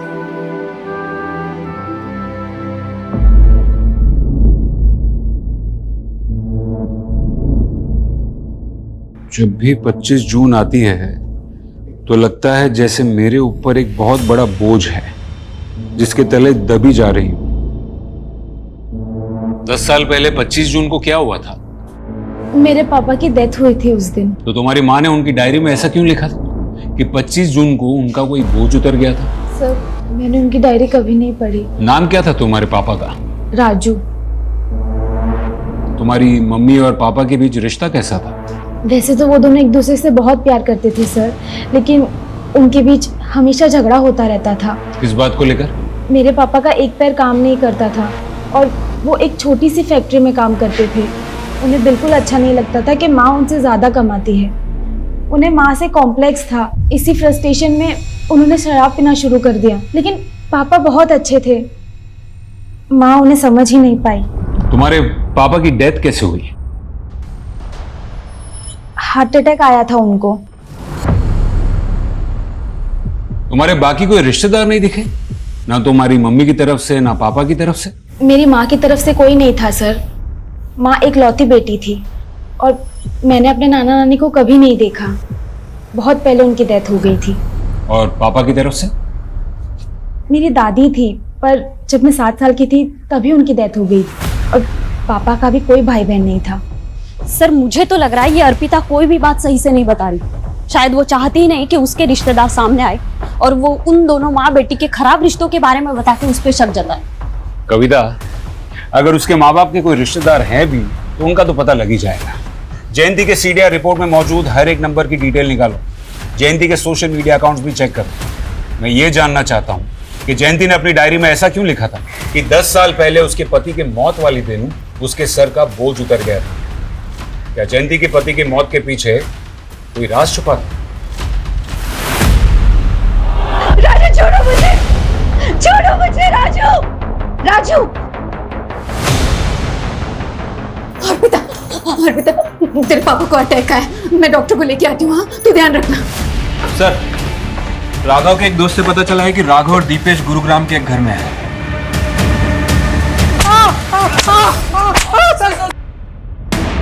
सर हमने कुछ नहीं किया, हम कुछ नहीं जानते। कुछ नहीं जानते फिर भाग क्यों रहे थे? हम लोग ड्रग्स लेते थे और जयंती आंटी से झगड़ा भी होता सर। उस रात पार्टी में रात को 2 बजे अचानक अपने बाकी दोस्तों को भगा दिया क्योंकि तुम दोनों मर्डर करना चाहते थे। नहीं सर, हमारा तो पहले से ही प्लान था 2 बजे निकलने का, लेकिन हाँ 2-2:30 बजे जयंती आंटी की बेटी अर्पिता को हमने वहां पे देखा था सर।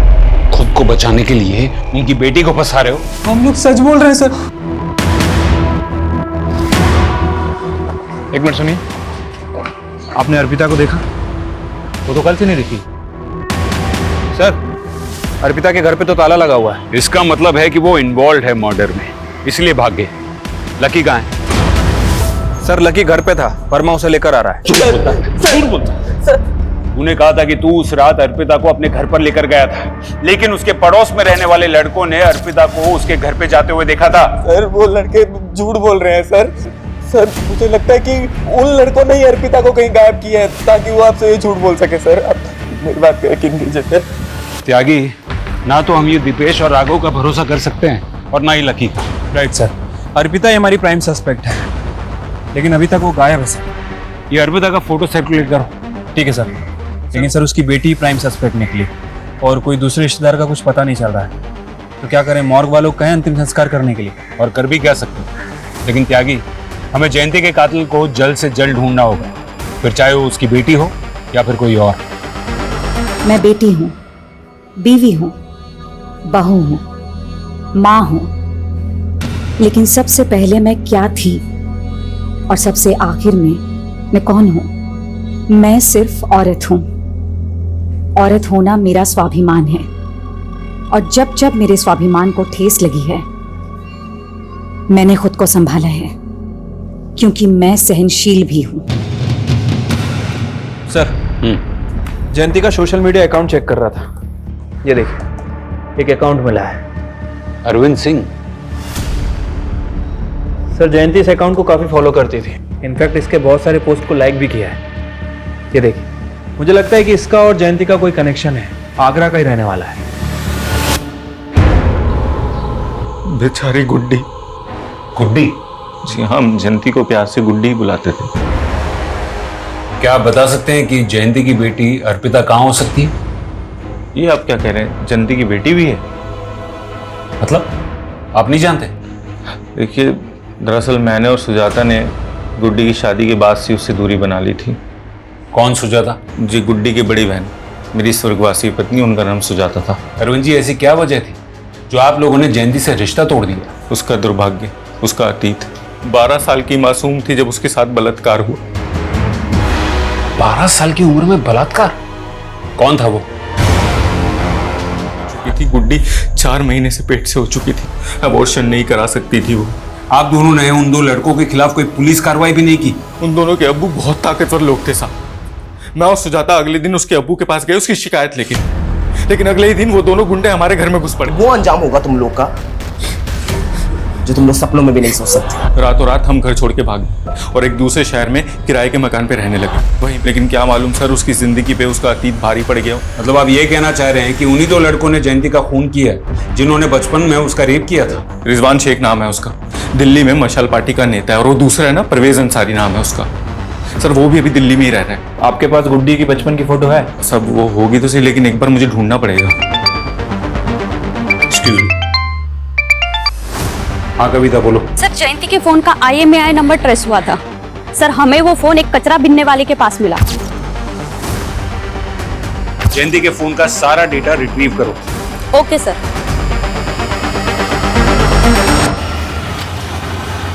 सर ये रिजवान शेख पॉलिटिकल लीडर है और Parvez Ansari income tax department में deputy director. Are you all right? Sir मान लेते हैं कि इन दोनों में से किसी ने कुछ किया है, तो फिर ये अर्पिता क्यों गायब है? सर ये बात सच है कि मैं अपनी बीवी को कभी कभी मारता था, पर मैंने जयंती का खून नहीं किया सर।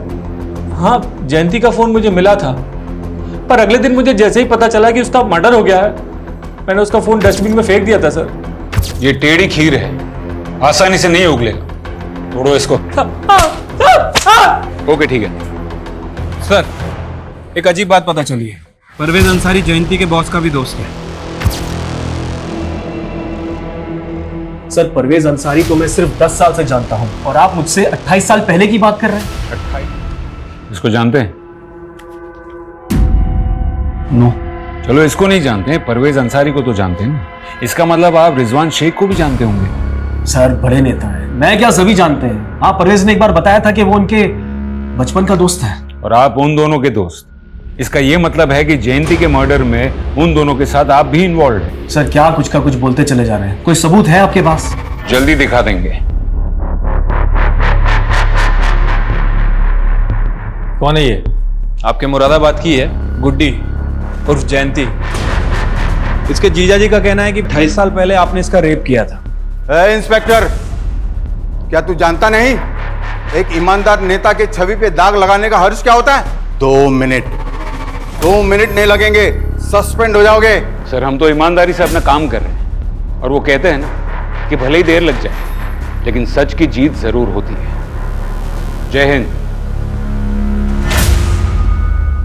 सर, माना कि ये दोनों बहुत शातिर हैं, लेकिन कहीं ऐसा तो नहीं कि जयंती के मर्डर को हम 28 साल पुराने वाले केस से जोड़ के गलती कर रहे हैं? मैं जानता हूं जयंती के मर्डर में उसकी बेटी समेत और भी सस्पेक्ट्स हैं, लेकिन जो गुड्डी के साथ 12 साल की उम्र में हुआ त्यागी, जयंती ने आखिरी बार रीमा को कॉल किया था जो उसके साथ उसकी ऑफिस में काम करती थी। ये रीमा से जयंती के बॉस के बारे में दोबारा बात करो, शायद कोई क्लू मिल जाए। ठीक है सर। सर, एक अजीब चीज पता चली। पिछले 2 महीनों में 3 जयंती नाम की औरतें दिल्ली से अबडक्ट हुई। क्या कह रही हो? हाँ सर, ये देखिए, जयंती सिन्हा, जयंती मलिक और जयंती कपूर। सर, ये तीनों अबडक्शन एक हफ्ते के फासले पर हुए हैं। और सर, ये तीनों औरतों के साथ क्या हुआ? सर, तीनों किडनैपर के चंगुल से निकल आई, तीनों जिंदा हैं। सर, इन्होंने किडनैपर का एक स्केच भी बनवाया है, ये देखिए।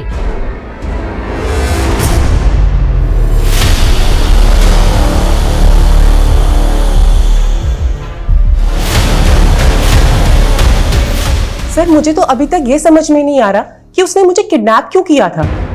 उसने मेरी फैमिली को फिरौती के लिए कोई कॉल भी नहीं किया और इसके बाद अचानक से उसने मुझे छोड़ दिया। तो उस दौरान उन लोगों ने आपके साथ किया क्या? क्या चूड़ियां दिखा रहा था? जी सर, छोटी बच्चियों की लाल चूड़ियां दिखा रहा था और बार बार बस यही पूछ रहा था कि क्या मैं उन लाल चूड़ियों को पहचानती हूँ।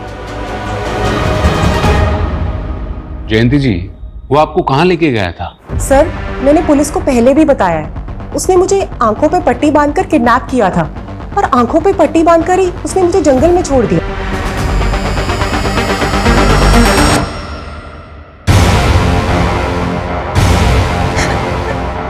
प्लीज मुझे छोड़ दो। तुझे तो मैं कभी नहीं छोड़ूंगा। ये तो गनीमा समझ के तुझे अभी तक जिंदा छोड़ा हुआ है, लेकिन तेरी मौत तो पक्की है। सर, मैंने जयंती नाम की बाकी की औरतों से भी बात की है। सर, सभी का स्टेटमेंट पहली वाली जयंती से मैच कर रहा है। सर, कहीं ऐसा तो नहीं कि वो कोई सुपारी किलर था जिसने जयंती को देखा ही नहीं था, लेकिन जब उसे असली जयंती मिली उसे आइडेंटिफाई किया और उसका मर्डर कर दिया। लेकिन फिर वो लाल चूड़ियां क्यों दिखा रहा था, वो भी बच्चियों की चूड़ियां?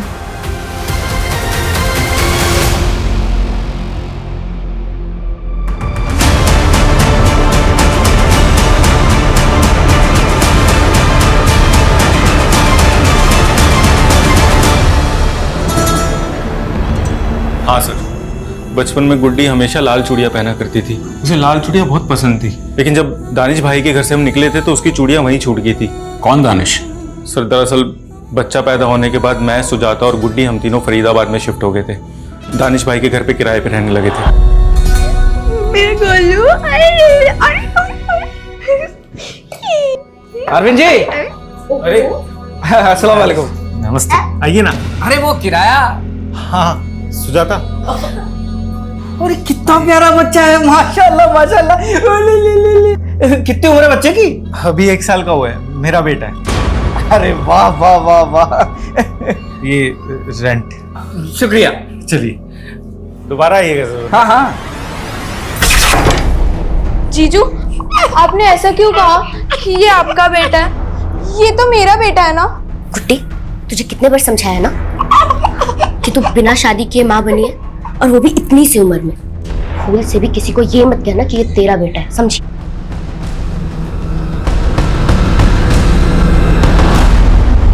सर धीरे धीरे सबको पता चलने लगा और हमारा जीना बहुत मुश्किल हो गया, इसलिए हम उस बलात्कारी की संतान को वहां छोड़ के निकल गए।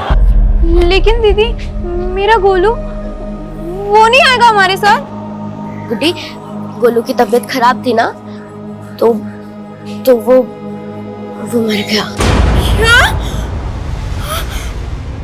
अगर हम गुड्डी से झूठ ना बोलते तो उस बच्चे का साया हर जगह हमारी बदनामी करवाता।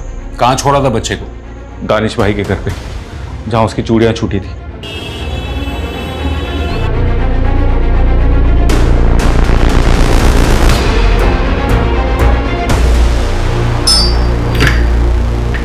दानिश जी? आप? दिल्ली पुलिस। दिल्ली? आप कैसे आप कहाँ?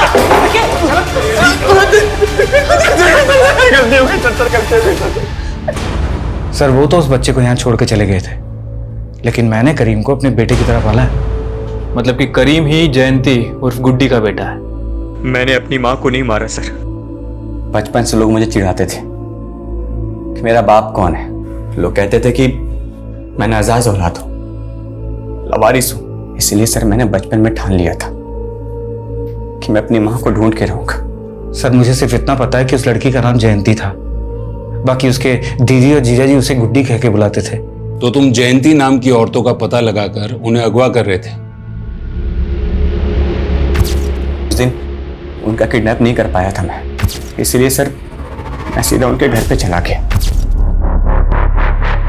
माँ, कौन हो तुम? अरे 28 साल से आपने मुझे देखा नहीं ना, इसलिए आप मुझे पहचान नहीं पाई। तुम बोल क्या रहे हो तुम? हाँ? और हो कौन? गोलू, आपका गोलू। माँ,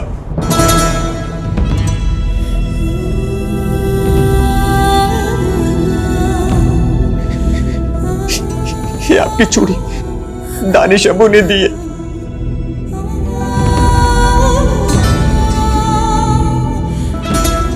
एक बार कह दो कि आपने मुझे पहचान लिया। गोलू?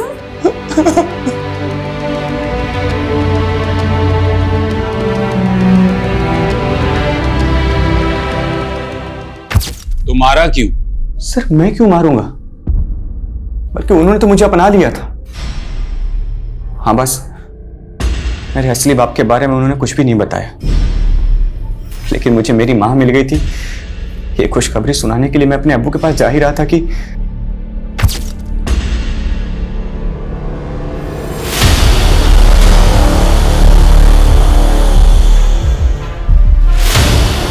अर्पिता।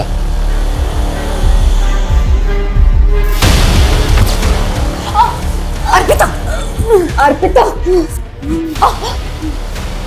तू पी कर आ रही है? मुझसे क्या पूछते हो? आप जवाब दो। इतनी रात को उस लड़की के साथ क्या कर रही थी? फिर से थप्पड़ मारा, फिर से हाथ उठाया। पापा को भी ऐसे ही मारा था ना? वो एक एक्सीडेंट था अर्पिता। शराब के नशे में ना वो मुझे मारना चाहता था। झूठ बोल क्या तू? झूठ बोलती है, झूठ बोलती है औरत। बाकी जानता था ना कि मर्डर तुमने किया है? हाँ सर, वो मुझसे प्यार करता था। मुझसे बहुत बड़ी भूल हो गई सर। मुझे नहीं पता था कि मेरी माँ बचपन से इतना सब सहती आ रही है। इतने सालों से मैं अपनी माँ के लिए वेट कर रहा था सर,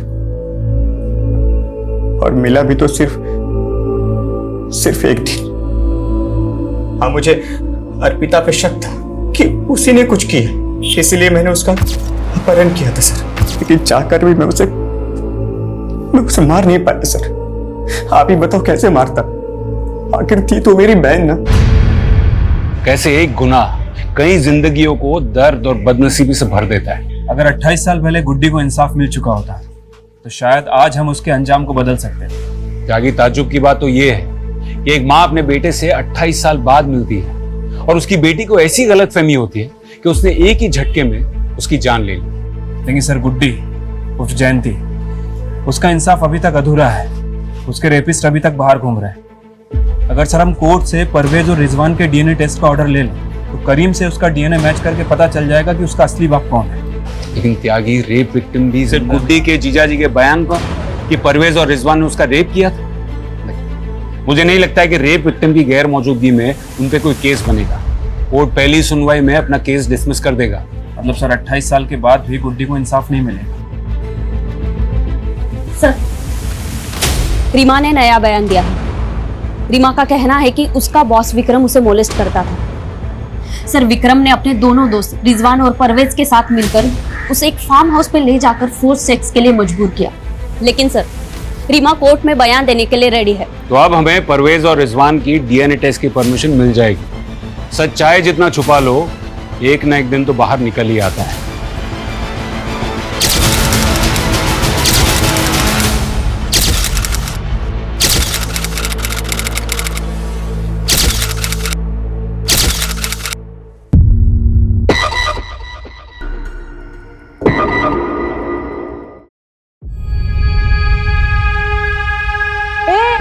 किसने हटाया रे लाइन से मेरी बाल्टी को? किसने? ए तूने हटाया ना? हाँ हटाया। तो लाइन में बाल्टी लगा के चली जाएगी तो नौकर बैठाएगा पानी भरने को। आगे क्या रखती है? चल पीछे जा, ले भर ले पानी। क्या बच्चों की तरह झगड़ा कर रहे हो? निर्मला ताई, इसकी गलती है। मैं लाइन पे लगा के गई थी मेरी बाल्टी को, इसने हटाया। मैं जरूरी काम से गई थी मेरे घर में। मोबाइल में फिल्म देखने का जरूरी काम बोलते ना। शांति, लड़ाई बंद कर। और विमला तू, वो आगे से दूसरी मेरी बाल्टी तू लगा ले, मैं हटा लेती हूँ। नहीं नहीं नहीं नहीं, रहने दो। तुमको बाकड़े पे जाना पड़ता है ना, मैं ही रखती हूँ पीछे मेरी बाल्टी।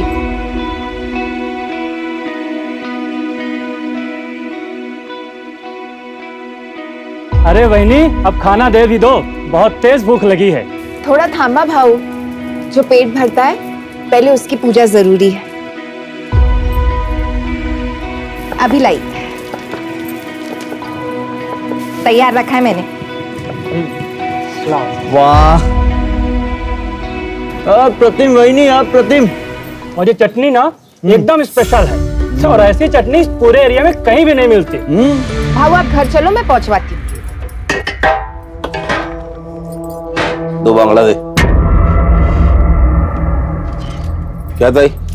बिल्डर ने जो पेपर भेजा था उस पर साइन कब करेगी? नहीं करेगी, चल निकल यहाँ से। क्यों? ये जगह के तेरे बाप की है। ए अब्दुल, मेरे बाप पे नहीं जाना, वरना क्या? हाँ क्या करेगी?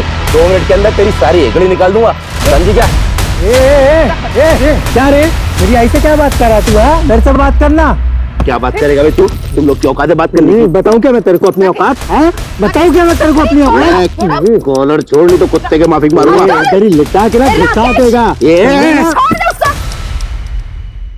धंधे की जगह है, यहाँ पे मारपीट करोगे तो पब्लिक आएगा क्या खाना खाने के लिए? अब तो क्यों झगड़ा कर रहा था? ये सब इस 2 कौड़ी की औरत की वजह से हुआ है। और इसने तमीज, औरत से कैसे बात करते पता नहीं तुझे? और तू ये भूल गया कि वो मेरी बचपन की सहेली है? हाँ? माफ कर दे रहे उसको, थोड़ा सर्किट है। ठीक है, तू जा, तू चल चल यहाँ से। जाने दे, काम कर।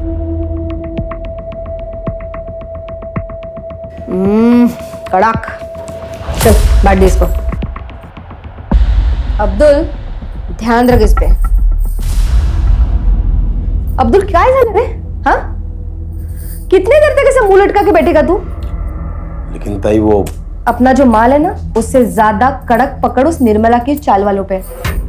साला 40% लोग इस निर्मला की वजह से साइन नहीं कर रहे हैं। जिस रीडेवलपमेंट का काम हमने लिया ना, वो रुक गया है। ऐसे में तेरा ऐसा बर्ताव सब गड़बड़ कर देगा यार। सुन, निर्मला को मैं हैंडल करती हूँ, तू फक्त बघ मी काय करते। काय निर्मला, कशी आहेस? क्या काम है? तेरे फायदे का काम है। देख, मैंने तेरे लिए एक स्पेशल अरेंजमेंट किया। इन 40 वालों के लिए 1 BHK का फ्लैट है। मैं तेरे लिए 2 BHK का फ्लैट अरेंज कर रही हूँ, और उसके साथ सोफा, AC सब कुछ। और उसके साथ मैं तेरे को 10 लाख रुपए देती हूँ।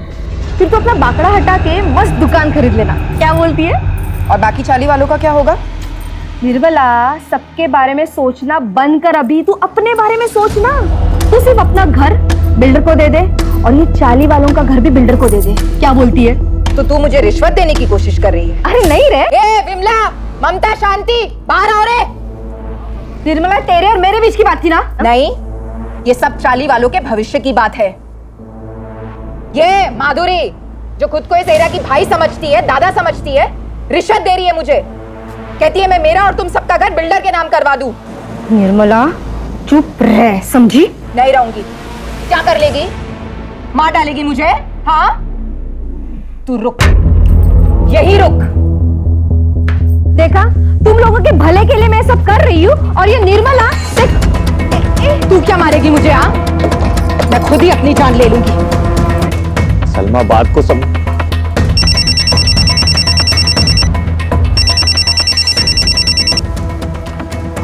हाँ प्रशांत, आई ने अपने ऊपर घासलेट डाली है भाई।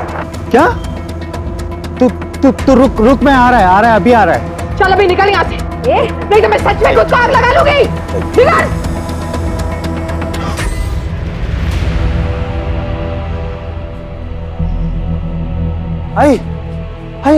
आई क्या हुआ तेरे को? है तू ठीक है ना? काकी इधर कुछ हुआ है क्या?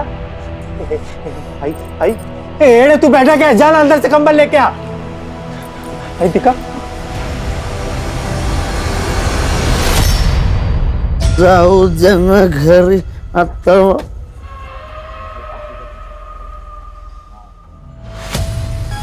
तू घूरना बंद कर, नहीं मानेगा? रुक तेरी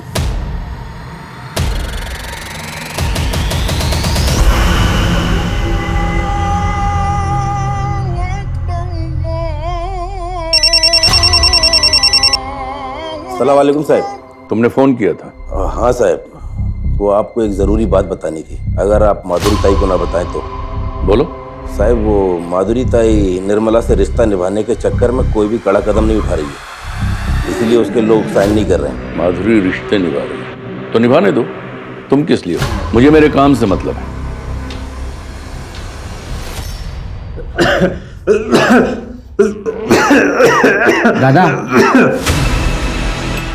दादा ये क्या है?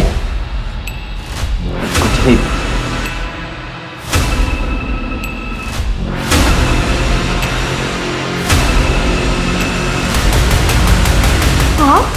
माफ करेगी? ये लीजिए पानी। ए आई, क्यों कर रही है तू ये मेहमान नवाजी? ए चल बाहर, चल निकल यहाँ से, चल निकल। राकेश छोड़ बाबा को। क्यों चाहिए आई 8 साल बाद ये आदमी तेरे को? हाँ, भूल गई तू कैसे हम लोग को रोड पे छोड़ के गया था भीख मांगने के लिए? आई, इस घर को, इस परिवार को किसी की जरूरत नहीं है। ए खड़ा क्या है तू? चल बाहर, चल। अब एक शब्द और निकाला ना तो खैर नहीं तेरी। मैंने इतनी पूजा पाठ की ताकि ये वापस आ जाए और तू ऐसा सलूक कर रहा है इनके साथ। कहीं नहीं जाएंगे ये। ठीक है, रख तू इसको, मैं ही निकल जाता हूं। राकेश,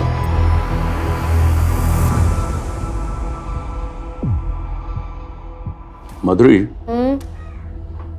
सुना है आजकल तुम्हारे तेवर काफी ढीले पड़ गए हैं। किसने बोला ये? तुम्हारे काम ने। देखो माधुरी, मैं धंधे वाला हूं, साफ साफ बात करता हूं, और ये बात अपने दिमाग में फिट कर लो कि मैं अपनी डेडलाइन बढ़ाने वाला नहीं हूं, और तुम्हें उसी डेडलाइन के भीतर काम करना होगा। किया तो ठीक, नहीं तो तुम्हारा हमारा डील खत्म।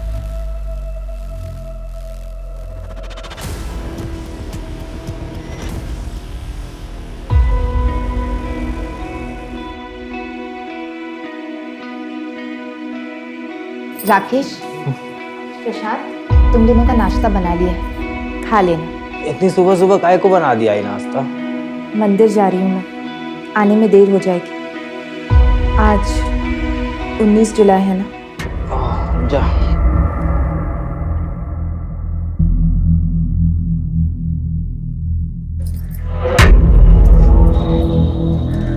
सुनिए, चटनी जरा ज्यादा डालिएगा, लोग इसी के लिए आते हैं। क्यों? चटनी में मोहिनी मंत्र डालती है क्या? आप भी ना। ये लो भाई, ये लो। अरे लाता है 2 प्लेट लाता है। बंद करो इस जहर की दुकान, बंद करो सब। चल बंद कर, चल। क्या हुआ भरत भाऊ? क्या हुआ भरत भाऊ? हाँ, अरे अपने खाने से लोगों को हॉस्पिटल पहुंचा के पूछती क्या हुआ भरत भाऊ? अरे क्या तुम लोग को समझ में नहीं आ रहा है? हाँ, तुम लोग को भी खून की उल्टी करने का है? निकलो यहाँ से। चल।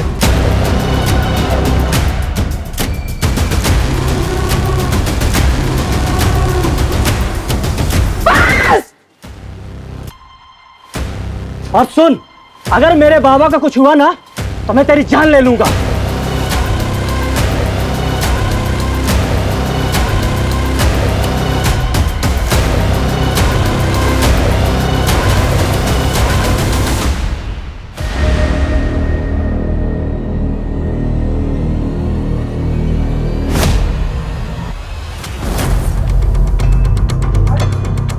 छोड़ो मुझे, आई के पास जाना है। आई बॉडी का सबसे पहले किसने देखा? सर इस कचरे वाले ने देखा, इसने गांव वालों को बताया और गांव वालों ने हमें इन्फॉर्म किया। बॉडी के आसपास कुछ मिला? हाँ सर, ये ब्लेड मिला सर। एक बात और सर, जितने इत्मीनान से ये बैठी हुई है और इसके हाथ की नस कटी हुई है, सर देख करके ऐसा नहीं लगा है कि इसने सुसाइड किया है। सर लगता है न्यूज़ पढ़ के या न्यूज़ में देख के इसको पता चल गया था कि इसके खाने की वजह से कुछ लोग हॉस्पिटल में भर्ती हुए थे, जिनमें से 2 लोग मर गए। तभी शायद गिल्ट में आके इसने सुसाइड कर लिया होगा। फिलहाल किसी नतीजे पे नहीं पहुंचता। बॉडी को पोस्टमार्टम के लिए भेजा और फॉरेंसिक टीम को बुला। सर निर्मला की पोस्टमार्टम रिपोर्ट तो हैरान कर देने वाली है। पोस्टमार्टम रिपोर्ट के हिसाब से निर्मला ने सुसाइड नहीं किया था, उसका खून हुआ है। सबसे पहले उसे किसी तरह का नशीला पदार्थ दिया गया और उसके बाद उसके हाथ की नस काटी गई।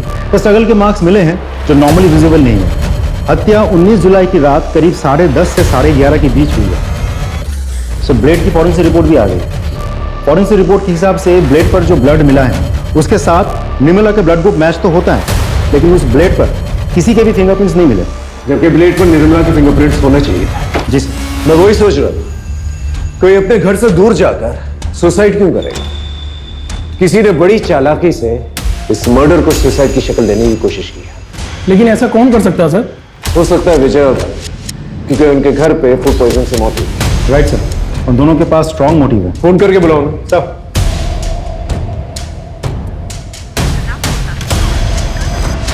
सर एक का तो नंबर बंद है। नहीं सर, दोनों के नंबर्स बंद है। उनके घर पे एक टीम भेजो और चौल चलते हैं, पता करते हैं 19 जुलाई को वहां पर क्या हुआ था। Right sir. रात को 9 साढ़े 9 बजे घर पे वापस आए तब तो साहिबा हमारी आई घर पे ही थी, लेटी हुई थी। हम दोनों भाई अपने कमरे में चले गए सोने के लिए। आधी रात में बाबा रूम पे आए और बोले कि आई घर में नहीं है करके। आई कुछ है? आई अंदर ही होगी ना। अरे अंदर नहीं है, तो मैंने अपने बेटू को जगाया और ढूंढना शुरू किया। सोचा नहीं था साहब निर्मला इस हाल में मिलेगी। साहब इनको तो नहीं देखा था, मैंने निर्मला देवी को देखा था बाहर जाते हुए। कितने बजे? यही कोई रात को 8 बजे के आसपास। सर मैंने कुछ कांस्टेबल्स को भरत और विजय के घर पे भेजा था, लेकिन वो दोनों तो डेड बॉडीज लेके अपने गांव चले गए। शिंदे ये सब इनकी चाल भी हो सकती है, इन्हें कांटेक्ट करते रहो, जैसे कांटेक्ट होता है इन्हें थाने बुलाओ। सर 19 जुलाई की रात को इसने कुछ देखा था। कौन हो तुम? सर मेरी सड़क पे सर पान की दुकान है। क्या देखा था बताओ? सर उस रात एक आदमी सर ऑटो में आया था और वो सर निर्मला ताई का पता पूछ रहा था। निर्मला ताई, वो आगे से ना लेफ्ट चले जाता। उसका नाम, चेहरा या ऑटो का नंबर याद है तुम्हें? कुछ ध्यान नहीं है सर। अच्छा कितने बजे की बात है? सर लगभग 11 या 11:30 बजे की बात है।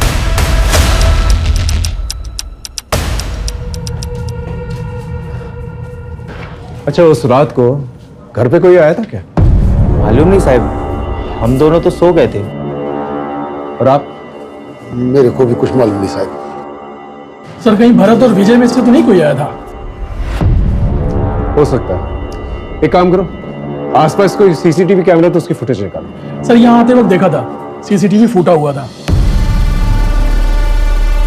देखो साहब, मुझे अच्छे से तो याद नहीं है कि वो कैमरा मैंने फोड़ा है, लेकिन अगर बाकी के लोग बोल रहे तो फोड़ा होगा। सीधा सीधा बता, वो कैमरा तूने तोड़ा था अपनी मर्जी से या किसी ने पैसे दिए थे तुझे तोड़ने के लिए? अपन आपको सीधा सीधा बोल, जो भी हुआ वो नशे की हालत में हुआ, और ये आप बेवजह मुझ पर दबाव मत बनो। ए सुन, बेवजह तेरे पे दबाव नहीं डाल रहे हम। 16 तारीख को तूने सीसीटीवी तोड़ा था कि नहीं? 19 तारीख को किसी ने उसका खून कर दिया। बेटा तेरे पास वजह तो बहुत सॉलिड है, अब तू डिसाइड कर ले, यहाँ सीधे सीधे बताएगा या तेरी हड्डियां तोड़ू मैं। मैंने अपना बयान बता दिया, अभी आपको जो सोचना है वो आप सोच सकते। ठीक है, चल जा। तू नहीं मारा ना मेरी आई को? अरे काहे बड़बड़ करता है, मैं कभी वापस आया हूँ तो ऐसा जगह करते रहता है। देख, घर में मातम का माहौल चल रहा है, थोड़ी शांति बना कर। और तुझसे सवाल जवाब करने होंगे मुझे। जब भी फोन करूंगा ना फौरन आता है।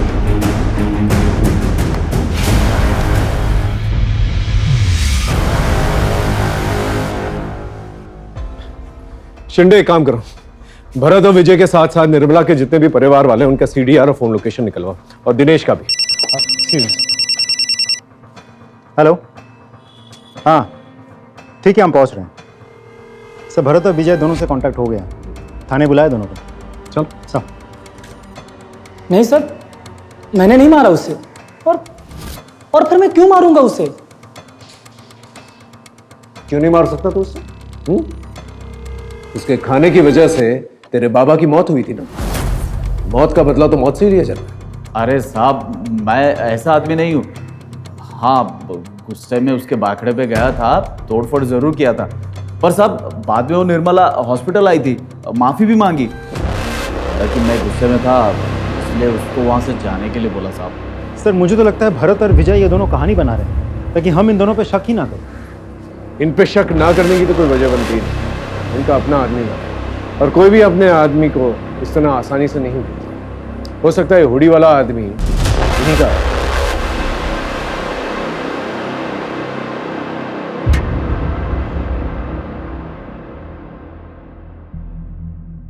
आप कुछ जानती हैं, कुछ कहना चाहती हैं? साहब, ये सब कुछ वो बिल्डर ने करवाया है और माधुरी ने किया है। लेकिन क्यों? हमारी ये चाली रीडेवलपमेंट में जा रही है, जिसके लिए उस बिल्डर ने यहाँ की दबंग औरत माधुरी को ये सारी जमीन हड़पने का जिम्मा सौंपा है, और वो मन माने ढंग से और मन माने दाम पर ये सब हड़प भी रही है। लेकिन निर्मला ताई वो इन सब के लिए तैयार नहीं थी। निर्मला ताई के मरने के 2-3 दिन पहले ही उन दोनों का बहुत झगड़ा हुआ था।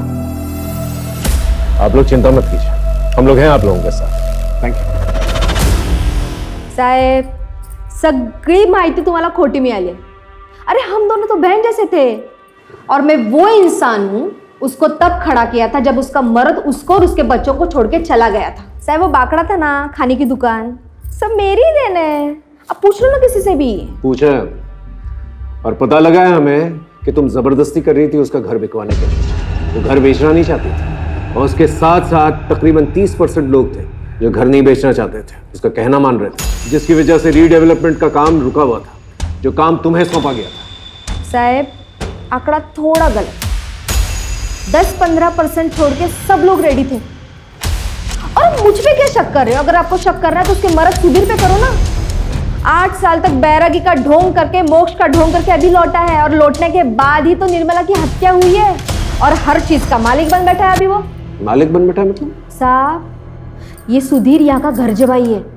ये जो था वो सब निर्मला के बाबा का था, और उन्होंने मरने के पहले सब निर्मला के नाम पे कर दिया था। सुधीर के बारे में और क्या जानती हो? मुझसे क्या पूछ रहे हो साहब? आप खुद छानबीन कर लो ना, आपको बहुत कुछ पता चलेगा उस बैरागी सुधीर के बारे में।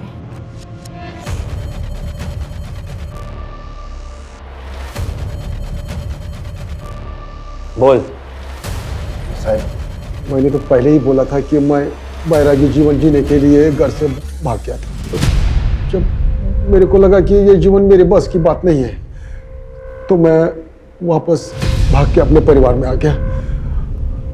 आपसे विनती है साहब कि मेरे पे संदेह मत करो। संदेह ना करें। अचानक से यहाँ से चला गया, अचानक से वापस आ गया, तो तेरे आने के तुरंत बाद फूड पॉइजनिंग का किस्सा हुआ, और उसके बाद निर्मला की मौत। अगर इस क्रम में देखे ना तो वो हमारा प्राइम सस्पेक्ट बनता है, समझा? जिस दिन तेरे खिलाफ मुझे पुख्ता सबूत, गवाह मिल गए ना, तो ऐसी धुन गवाऊंगा कि सारी जिंदगी जो है बैराग जाता फिरेगा जेल में।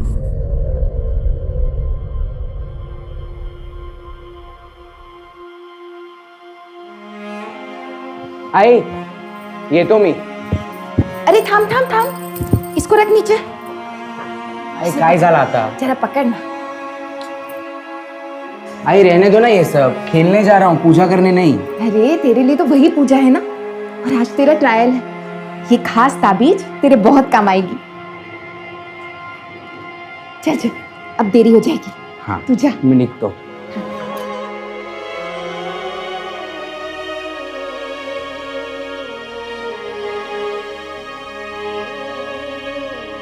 प्रशांत, खाना खा ले भाई। मुझे भूख नहीं है। देख ऐसे मत कर, तू ही बचा है बस मेरी जिंदगी में। अगर तेरे को कुछ हो गया ना तो मैं सच में मर जाऊंगा। खा ले भाई।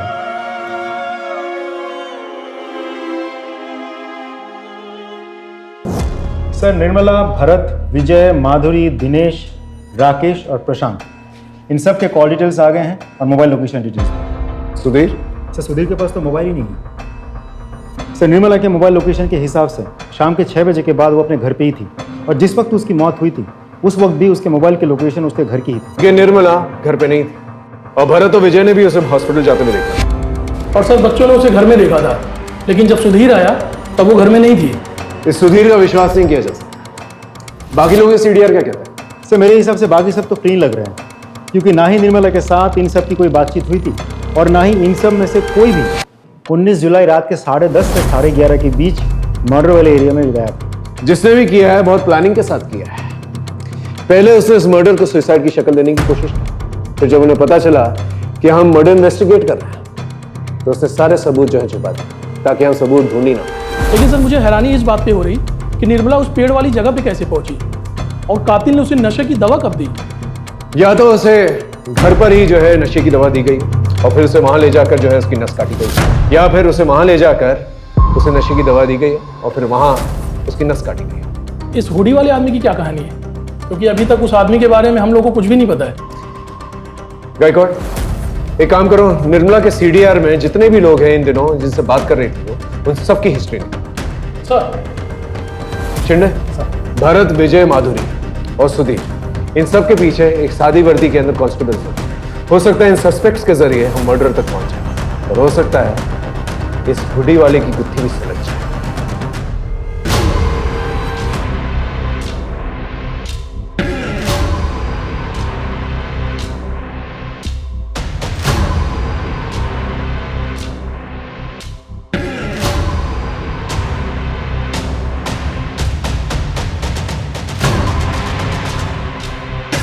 अरे सुधीर भाऊ, मोबाइल तो लेते जाओ, मालूम आज के टाइम में इसके बिना जीना मुश्किल है। अरे नहीं, ये जी का जंजाल तू ही रख, मैं ऐसे ही बहुत खुश हूं।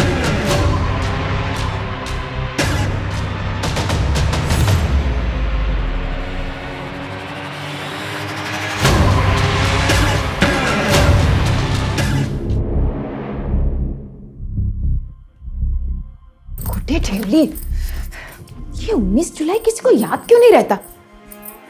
आई, हाँ। आई इसे ढूंढ रही है क्या? अरे हाँ, कहाँ मिला? दादा ने बिस्तर के पास छोड़ दिया था। तू मेरा राजा बेटा है। पता है कितना काम है आज? चल मैं निकलती हूँ।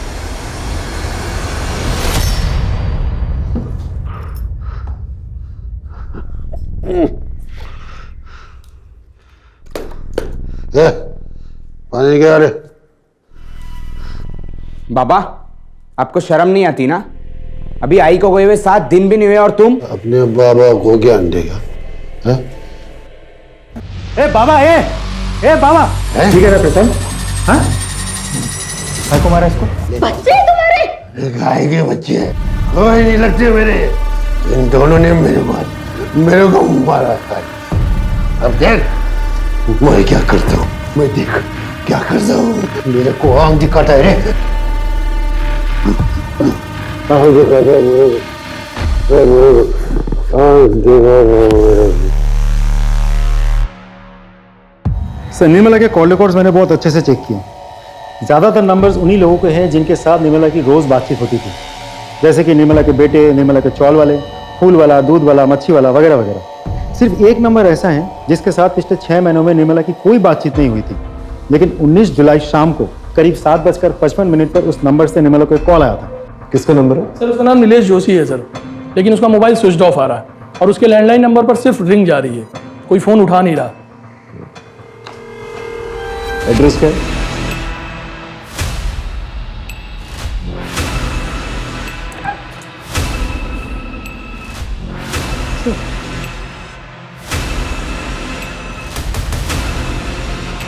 गायकवाड़ एम्बुलेंस बुलाओ। सर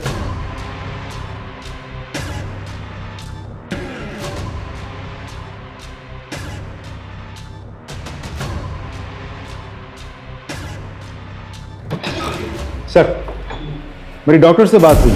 नीलेश और उसके घर वाले धीरे धीरे रिकवर तो कर रहे हैं, लेकिन अभी भी स्टेटमेंट देने की कंडीशन में नहीं है। हॉस्पिटल अथॉरिटी को बोल के रखा है कि समय समय पर हमें अपडेट करता रहे। एक और बात सर, राकेश से भी मेरी बात हुई, लेकिन उसका कहना यह है कि वो नीलेश नाम के किसी आदमी को बिल्कुल नहीं जानता। सर इस सुधीर के बारे में एक इंटरेस्टिंग इन्फॉर्मेशन मिली। ये जो गुरु तुझे बैरागी जीवन सिखा रहा था, उसका नाम नैना है ना? उसी के साथ था ना तू यहाँ आने से पहले? हाँ साहब, मैं उसी के साथ था। चलो अब ये बता, तूने निर्मला को क्यों मारा और कैसे मारा? मैंने निर्मला को नहीं मारा। मैं भला निर्मला को क्यों मारूंगा साहब? क्यों नहीं मारेगा तू? हाँ, यही तो करने आया था ना तू, ताकि सारी प्रॉपर्टी तेरे नाम पर हो जाए, ऐसे बेच बाच कर तू यहाँ से निकल जाए। देखो साहब, ऐसी बात नहीं है। ज्यादा होशियार बनने की कोशिश मत कर, समझा? हम जानते हैं तेरा उठना बैठना था माधुरी के आदमी अब्दुल के साथ, और तूने अपने बेटों को धमकी भी दी थी कि तू उन्हें सड़क पर लेगा, है ना? बोल। अब्दुल और बेटों के झगड़े वाली बात बिल्कुल सच है, लेकिन मैंने निर्मला को नहीं मारा साहब। मैंने निर्मला को नहीं मारा साहब। ये तेरा अचानक से घर से बाहर निकल जाना और फिर वापस आ जाना, ये सब क्या है? बताते साहब, मेरे परिवार में गरीबी बहुत थी साहब, और इसलिए मैं जो भी मेरा जमा पूंजी था और मेरा निर्मला के गहने लेके मैं भाग गया और दूसरे शहर में नैना के साथ रहने लगा।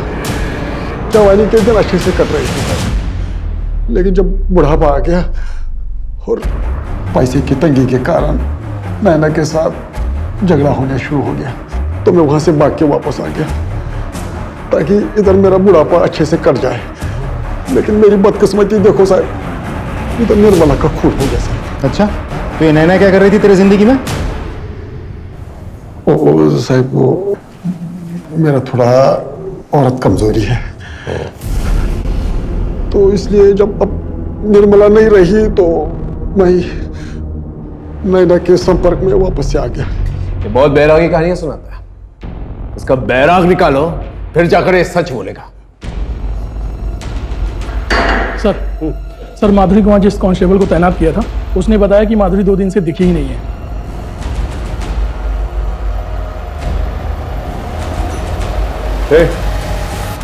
माधुरी किधर है? क्यों? सवाल हम करेंगे, जवाब दे सीधा सा। माधुरी किधर है? 2 दिन से दिखाई नहीं दी। तो तूने ढूंढा नहीं? अरे ढूंढ रहे हैं हम लोग, लेकिन अभी कुछ पता चला नहीं। ठीक है सर। अब्दुल अपने घर पे इतना रिलैक्स था, मुझे नहीं लगता माधुरी कहीं गायब हुई है। मुझे तो लगता है उसे कहीं छुपा के रखा हो। हालांकि सवाल उठता है कि क्यों, और इस क्यों का जवाब ढूंढने के लिए हमें सिर्फ माधुरी को ही नहीं बल्कि इस अब्दुल की कुंडली भी खंगालनी पड़ेगी। सर आप एक्सक्यूज मी।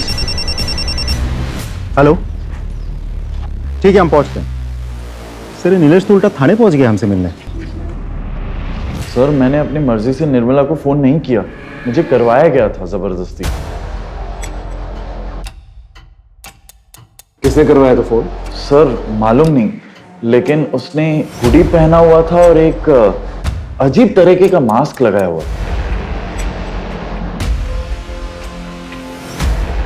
सर आपका पार्सल आया। पार्सल? सुने ना, कोई पार्सल मंगवाया था क्या? क्या कर रहे हो? इधर आओ, इधर आओ, इधर आओ। देखो मैं यहाँ पे किसी को कोई नुकसान पहुंचाने नहीं आया हूँ। क्या चाहिए तुमको? तू वीकेयर इंश्योरेंस में काम करता था ना? हाँ, ऐसे में मुझे निर्मला का पता चाहिए। 10 महीने पहले वो अंधेरी से मलाड के बीच में भूखे प्यासे घर पे पड़े रहे। अगर एक आध दिन भी और कोई नहीं आता तो। लेकिन निर्मला का कुछ तो रिश्ता होगा इस आदमी के साथ। डेटा पता करते वक्त सर हमें ये पता चला कि निर्मला को पता चल गया था ये कंपनी फ्रॉड है और उसने ये नौकरी छोड़ दी, और कुछ दिन बाद मैंने भी ये नौकरी छोड़ दी। आप जा सकते। Thank you sir. सर जिस नीलेश को हम सस्पेक्ट मान के चल रहे थे वो तो खुद ही विक्टिम निकला। लेकिन इसके बयान से एक फायदा हुआ है हमें एटलीस्ट ये तो पता चला कि वो हुडी और मास्क वाला आदमी नीलेश के घर से निकल के निर्मला के घर पर गया था। गायकवाड़ सर, एक काम करो, नीलेश के घर के पास जितने भी सीसीटीवी कैमरा है उसे खंगालो। Right sir.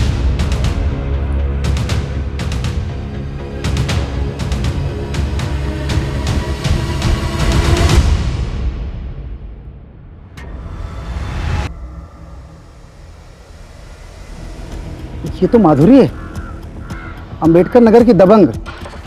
हाँ गायकवाड़, फुटेज आया? हाँ सर, ये देखिए सर।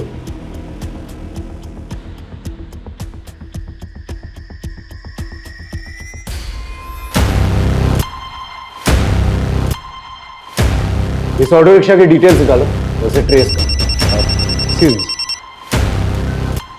हेलो, पूनम नगर थाने से पीएसआई राठौर बोल रहा हूँ। जी बोलिए। क्या?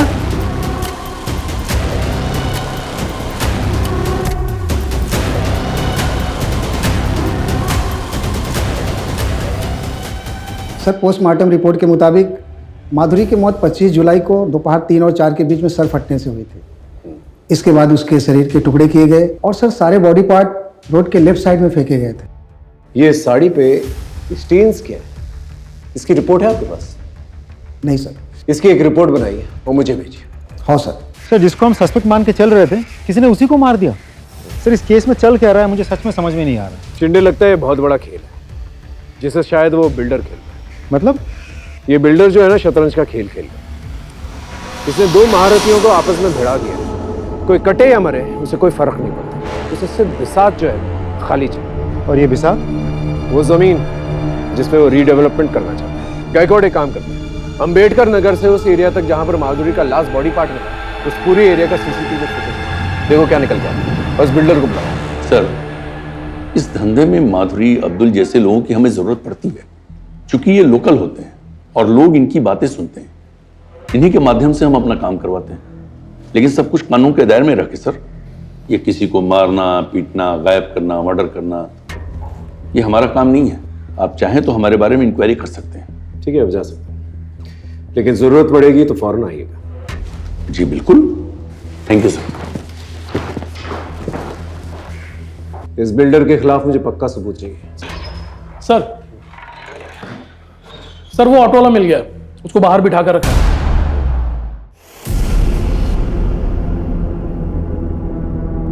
ये तेरा ही रिक्शा है? हाँ सर। इस आदमी को तुमने अंबेडकर नगर में छोड़ा था? जी सर।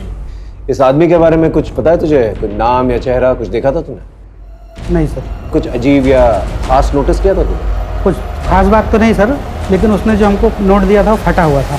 भाई साहब, ये नोट नहीं चलेगा, फटा है, दूसरा नोट दो। रख ले, मेरे पास छुट्टी नहीं है। अरे भाई, मुझे नहीं पता, मुझे पैसा दो। अच्छा ठीक है, चल फोन से करता हूँ। नंबर बोल। सर, उसके पास दूसरा नोट नहीं था तो उसने हमको ऑनलाइन पेमेंट किया था। गायकवाड़, इसके फोन में हुए यूपीआई ट्रांजैक्शंस की डिटेल्स निकालो। उस आदमी का नंबर हमें मिल जाएगा और ये आदमी मुझे चाहिए। सर।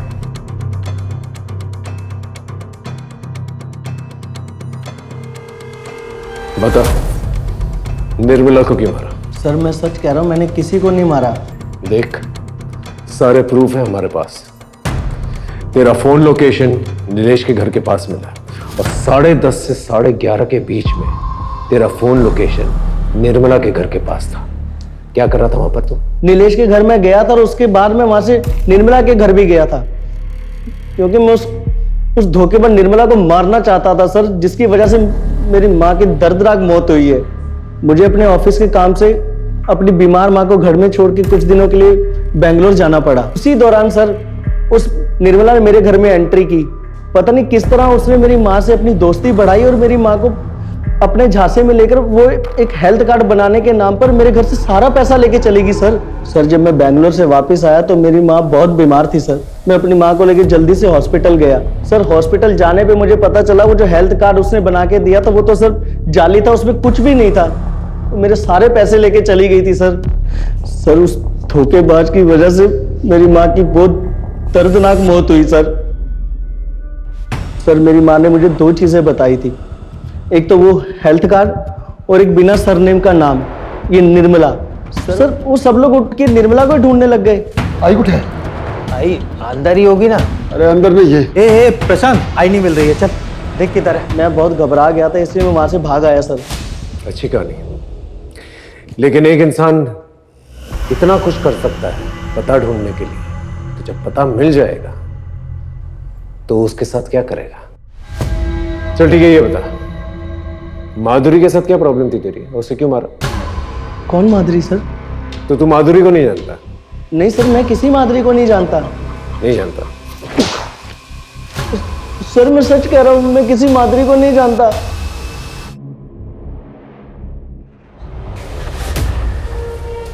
सर, माधुरी की साड़ी की फॉरेंसिक रिपोर्ट आ गई है।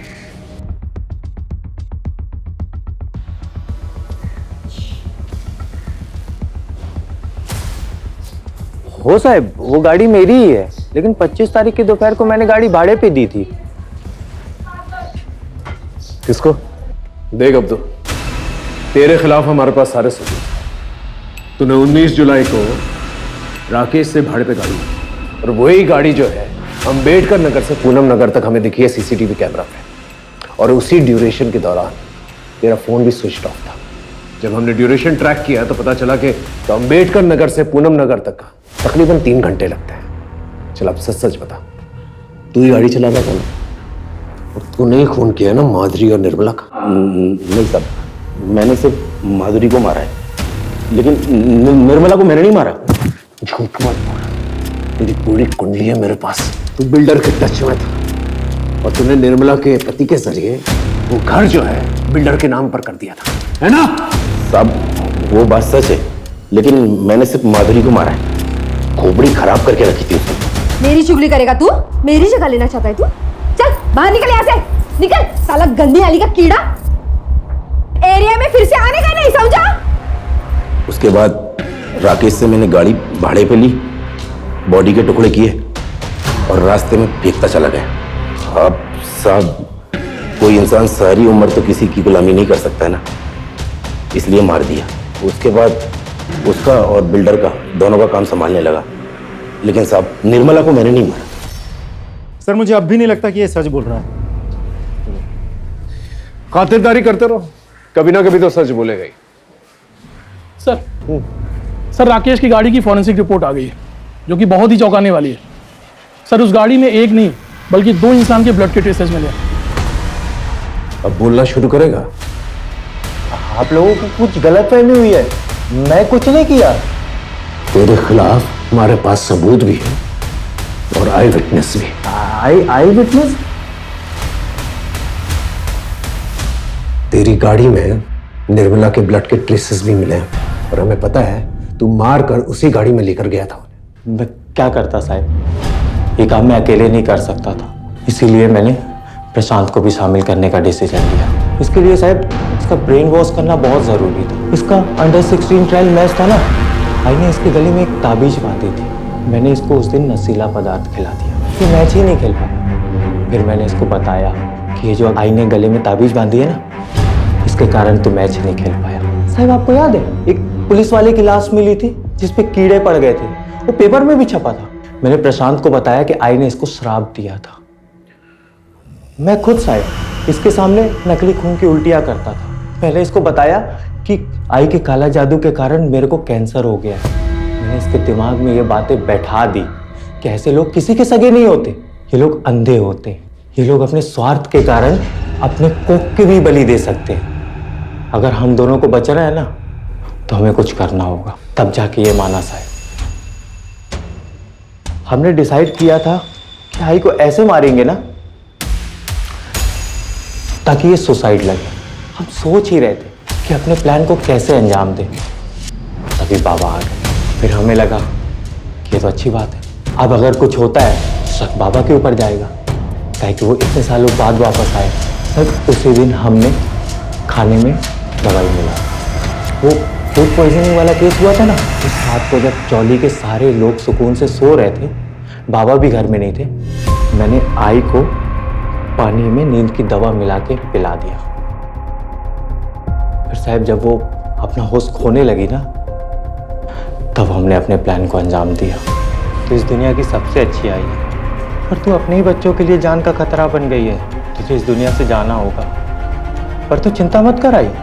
तेरे बच्चों ने तेरे मोक्ष का सारा इंतजाम कर दिया है। आज 19 जुलाई, हम तुझे उसी पेड़ के नीचे गाड़ेंगे जहां नाना जी की अस्थियां गड़ी हुई हैं। और वो जो ब्लेड थी उसको कपड़े से पोंछ के आई के बॉडी के पास रख दिया और वापस घर आके सो गए। लेकिन तुमने अपनी मां को मारा क्यों? मैं क्या करता साहब? मैंने कहा ना, मैं तुझे सलमा से शादी नहीं करने दूंगी। लेकिन काहे को आई? मैं सलमा हम दोनों एक दूसरे से प्यार करते हैं, तो तुझे प्रॉब्लम क्या है? प्रॉब्लम? कितनी प्रॉब्लम्स गिनाऊं मैं? तुम दोनों की उम्र जो कानून के हिसाब से भी शादी लायक नहीं है, और तेरा ये गाड़ी चलाने की आड़ में चरस गांजा का धंधा करना। आई छोड़ दूंगा मैं, हमेशा के लिए थोड़ी ना कर रहा है, बस कुछ दिनों के लिए कर रहा है। देख, ताकि तू, मैं, प्रशांत, सलमा इस गटर वाली जिंदगी से बाहर निकल सके, एक अच्छी जिंदगी जी सके। सलमा, ये सपनों का लालच देना छोड़ दे तू। अपने तरीके सुधार, पढ़ाई पर ध्यान दे, गलत धंधे छोड़ दे, और खासकर उस माधुरी की संगत में रहना छोड़ दे तू। नहीं छोड़ेगा, कुछ भी नहीं छोड़ेगा। और आई तेरे को पसंद नहीं है ना, तू देख, तेरी मर्जी के खिलाफ जाके मैं सलमा से शादी भी करेगा। तू मेरी मर्जी के खिलाफ जाएगा? हाँ, कोशिश करके देख ले जरा, फिर देख मैं क्या करती हूँ। तेरी सारी असलियत, सारे काले कारनामों की पोल मैं सलमा उसके परिवार वालों के सामने खोल दूंगी। फिर देखती हूँ तुम्हारी शादी कैसे होती है। और वैसे भी जब तक मैं जिंदा हूं ना, सलमा से कभी शादी नहीं होने दूंगी। साहब, वो गटर वाली चौल पे बाकी लोगों की तरह, कीड़े मकोड़ों की तरह मुझे रहते हुए देखना चाहती थी। तभी मैंने डिसाइड किया कि बहुत हो गया, अब आई के दिन पूरे हो गए। अब आई को मार के ना मोक्ष दे देना चाहिए। क्यों किया मेरे साथ ऐसा? क्यों करवाया मुझसे ये पाप? मैंने तुमको अपना भाई नहीं बाप समझा था। क्यों बोलो? अरे तेरे जैसे बेटे को फांसी की सजा भी बहुत कम है। मां बेटे जैसे पवित्र रिश्ते को दागदार कर दिया तूने।